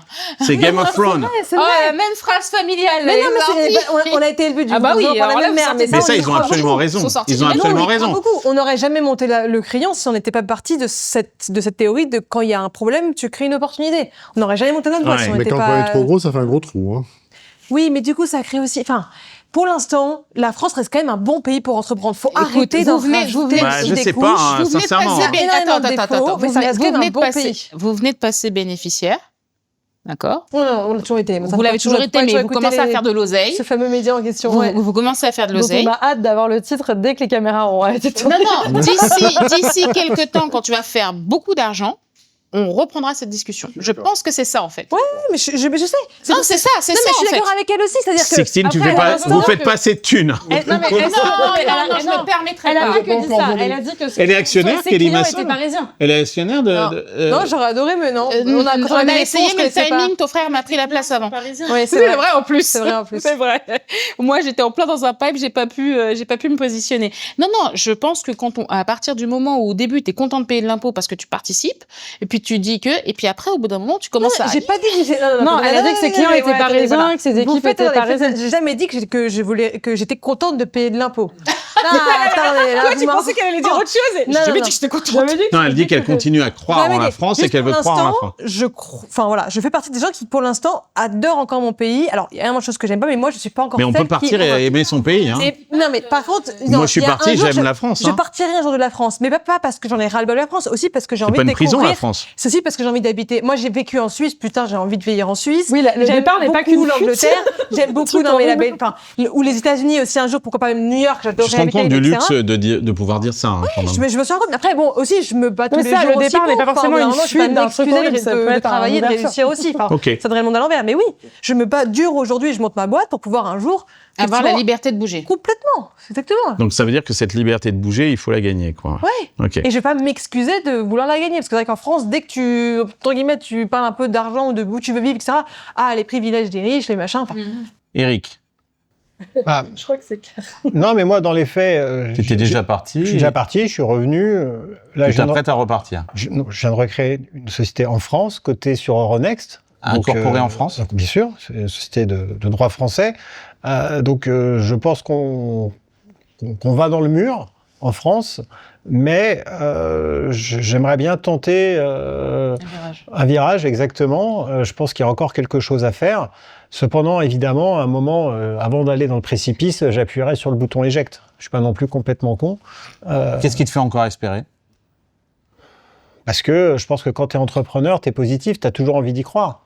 Est-ce qu'il y a des gens Je pense qu'il y a des solutions, je pense qu'il y a des choses qui peuvent se passer. En tout cas, je vais œuvrer pour, de la façon que je sais faire, pas dans le champ politique à titre personnel, hein, mais je pense que, voilà, je pense qu'en 2027, il y a encore la possibilité d'avoir un arrêt avant le précipice, mais si jamais on doit y aller, bon, bah, tu t'éjecteras. Je m'éjecterai, exactement. Et c'est pour ça que je m'inquiète pas pour moi. Je suis très à l'aise pour moi, je m'en sortirai toujours, mais je m'inquiète pour les autres. Et c'est ça qui fait que j'ai encore envie d'y croire et que je me mobilise, exactement. Kelly, tu es la dernière. Non, moi, c'est très compliqué. J'aime mon pays et je pense que j'ai eu la chance de vivre la success story que je vis parce que je suis née en France. Parce que j'ai été à l'école en France et parce que j'ai pu avoir des opportunités. T'aurais été aux US, t'aurais fait un carton multiplié par 10. Non, je suis pas sûre parce que grâce à l'école publique, notamment, j'ai pu avoir de la culture, avoir plein de choses qui font que peut-être que dans d'autres pays, j'aurais pas eu ces opportunités-là. Donc, sur ce côté-là, donc, à partir du moment où je me suis mis à créer de la valeur, j'étais ravie et je suis ravie que mon entreprise paye des impôts en France. Je suis ravie de verser des salaires, je suis ravie d'avoir une équipe complète. Mais moi j'ai des enfants qui sont particuliers, ils ont un TDAH, ils ont des difficultés scolaires. Je vois que le système, en tout cas de l'école publique, en fait, il tombe vraiment en friche. C'est-à-dire que même quand tu leur donnes de l'oseille, ils savent pas quoi en faire. C'est pour te dire, hein, tu vas faire un don, on te dit, on sait pas trop ce qu'on va en faire. Tu peux faire un don à une école publique ? Bien sûr. Bien sûr. Et moi, c'est ce que je fais dans chaque école où je vais chaque année, tu vois, je fais un don. Je me dis, normalement, je devrais payer une école privée, mais comme je veux participer, je veux que mes enfants fassent partie du collectif et fassent partie de la... C'est l'avenir de tes enfants qui te ferait partir, alors ? L'avenir de mes enfants et l'avenir de mon conjoint et de mon époux aussi. Mon époux n'est pas français. Son titre de séjour n'a pas été renouvelé. Ça fait 2 ans qu'on attend. Mais vous êtes mariés ? Oui. Mais comment c'est possible ? Il a qu'à devenir français. Bienvenue en France. Il faut que tu te trouves un avocat, ça se gère. On a trouvé les avocats, on a tout fait. Bienvenue en France. On a aujourd'hui une politique qui fait que on te dit, au bout de 6 mois et 1 jour, s'il n'y a pas de réponse, c'est un refus d'office. Moi, j'ai un mari qui est pris en otage par la France, qui peut pas travailler, qui peut pas quitter le territoire parce que sinon il pourra plus rentrer. Donc en fait, mes enfants sont en larmes entre guillemets à l'aéroport lorsqu'on a un contrôle et qu'on dit ouais mais bon vous quittez le territoire mais quand vous revenez la prolongation d'instruction elle est échue donc il y a des risques que vous allez pas revenir. Je vais pas aller en prison, peut-être que tu comprends le montage, mais une fois je suis revenue et j'ai fait 2500 km en voiture pour revenir par la route. pour être sûr que Il de rentrer sur en le fait. territoire, ouais. Tu vois, donc on en est là. Moi, je paie des impôts. J'ai payé peut-être sur les 2 dernières années, j'ai peut-être payé 3 500 € d'impôts personnels, hein, parce qu'on dit que les riches. 3 500 3 millions. 3 500 000. Pardon. Sinon, 3 franchement, 500 000. Alors Sinon, là, la mythe s'écroule. Hein, là. je veux bien le fiscaliste. non, mais 3,5 millions d'euros d'impôts sur peut-être les 2 dernières Ou alors vraiment, années. tu fais de l'optimisation fiscale comme personne. Voilà, l'optimisation que les gens fantasment, tu vois. 3500 bitcoins, vous n'avez pas compris. Donc en fait, j'arrive à un moment où moi j'essaye de lutter, j'ai essayé j'ai une boîte florissante, j'ai une boîte qui cartonne, j'ai une boîte qui vaut plus de 100 millions d'euros. Mais entre l'école compliquée pour mes enfants et la situation de mon mari, moi je me pose la question, oui, effectivement, si demain... Mais tu seras peut-être obligé de suivre ton mari qui sera renvoyé à l'étranger. C'est ça en fait. Enfin, moi je vis dans une situation aberration, quand même. de peur. Moi, j'ai peur de me faire Il est de quelle contrôler. origine, ton mari? Il est d'origine marocaine. Le gars, il est rentré de façon légale. On s'est mariés de façon légale. Tu peux aider, Jade Je fais pas le droit des étrangers, mais oui, bien sûr, parce que il y a des gens qui le font et il faut le faire. J'imagine que Kelly a un bon avocat. C'est ce que j'allais dire, je pense. Et il n'y a pas eu que des avocats qui ont posé leur nez sur ce dossier-là. C'est de faire jouer tes relations juste pour dire, attendez, il se passe une situation un petit peu bizarre. Qu'est-ce qui se passe, bien sûr. Voilà, etc. Et les choses ne bougent pas parce qu'on est dans un immobilisme. Et tu n'as pas l'oreille d'Emmanuel Macron?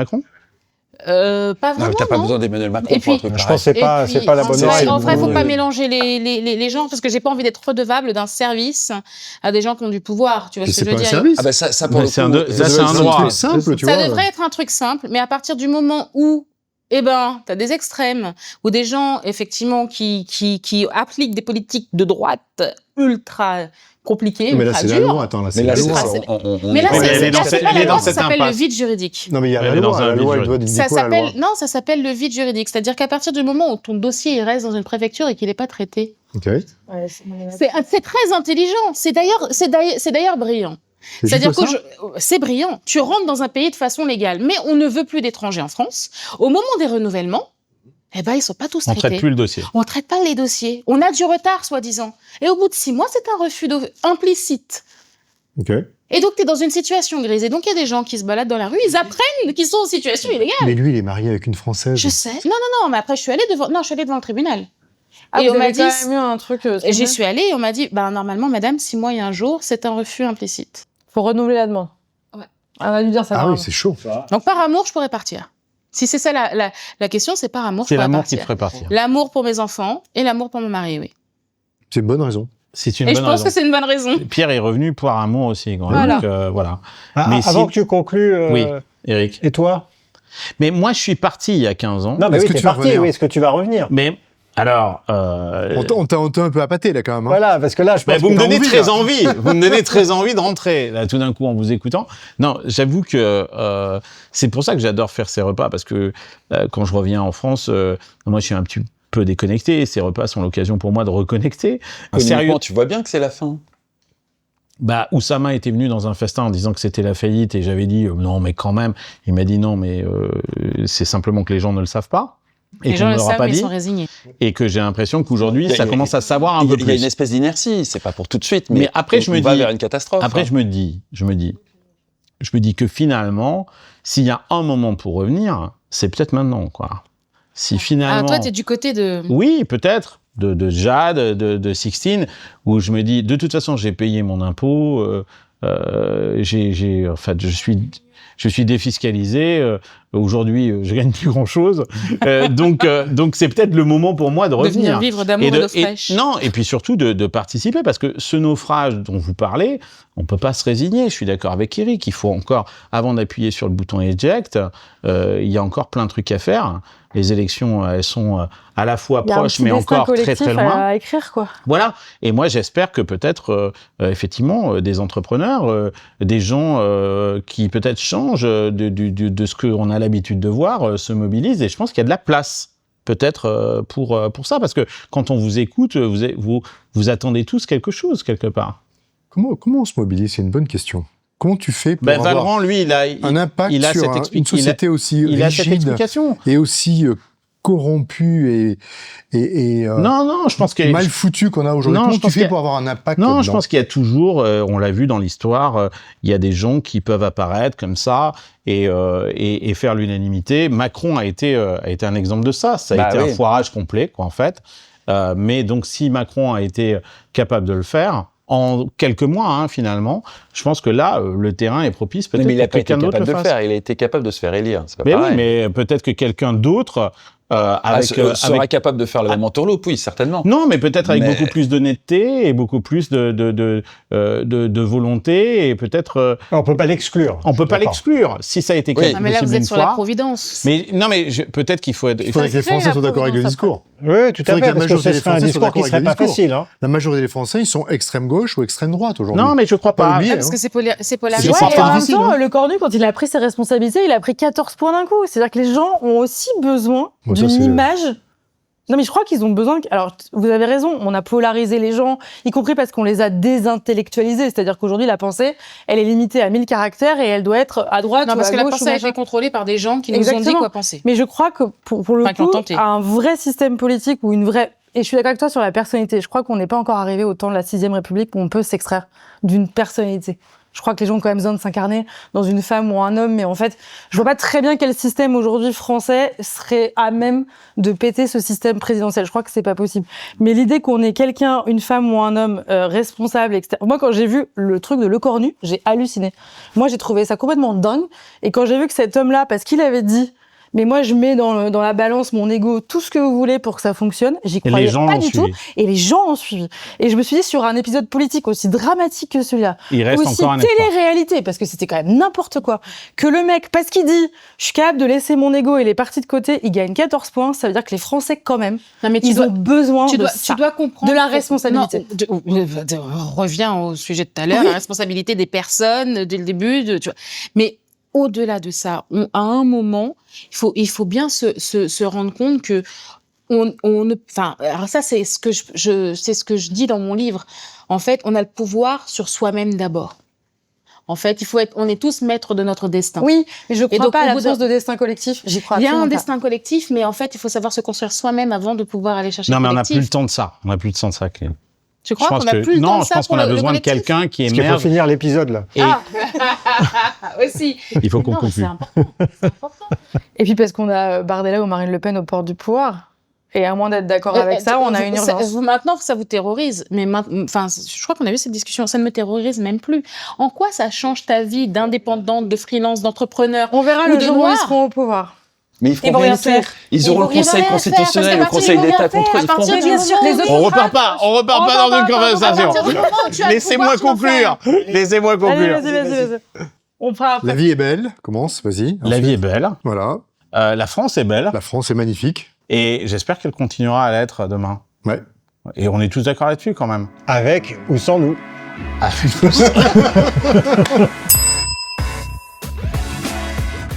Je commence, tu commences? Tu commences, vas-y. Moi, je commence? Bah oui, c'est toi. C'est toi qui c'est l'avocate. Oui, c'est l'avocate. T'es forte pour dire des trucs, quoi. Bon alors, est-ce que tu crois qu'on a été à la hauteur sur la liberté d'expression? Bah en fait, on n'a pas tellement parlé à la fin. En fait, en fin de compte, le problème, c'est qu'on a trop dévié du sujet. Parce qu'évidemment, le problème, c'est que dans ce genre d'émission, tout le monde a envie de parler. C'est le concept d'un dîner. Même un dîner entre potes, tout le monde se coupe la parole. Alors, franchement, le vin blanc avec le poisson, très bien, mais il n'était pas suffisamment sec. Tant qu'à jouer les Français, un peu chiant. Chiant, mais les invités, c'était sympa quand même. Oui, les invités, c'était bien. Mais le vin blanc... Je suis assez triste quand j'écoute mes camarades de dîner, je les appelle camarades et ils m'en voudront pas, les entendre dire à quel point ils sont déçus de notre pays et ils ont envie de partir. Du coup, c'est vrai qu'on a un peu esquivé le sujet, qui pourtant est un sujet hyper intéressant. Non, je crois qu'il y aura des déçus, parce que là, on n'a pas lâché de bombe. Non. Alors qu'on aurait pu. Quand les gens discutent entre eux, on peut ne pas être d'accord, mais on peut en discuter. On est quand même assez raisonnable dans ce qu'on pense. Et je pense que la politique en France aujourd'hui est devenue déraisonnable. Et que ce qu'on voit là, c'est qu'en fait, les gens raisonnables, c'est-à-dire la majorité des gens, quelle que soit leur étiquette politique, ah non, ras-le-bol. Je suis d'accord avec toi. Voilà. On n'était pas tous d'accord, mais... Ah non, sinon on s'emmerde. Voilà, sinon on s'emmerde. Mais franchement, je suis beaucoup plus ouverte sur certains sujets et sur certaines idées. Donc franchement, voilà. Mission accomplie. Mission accomplie.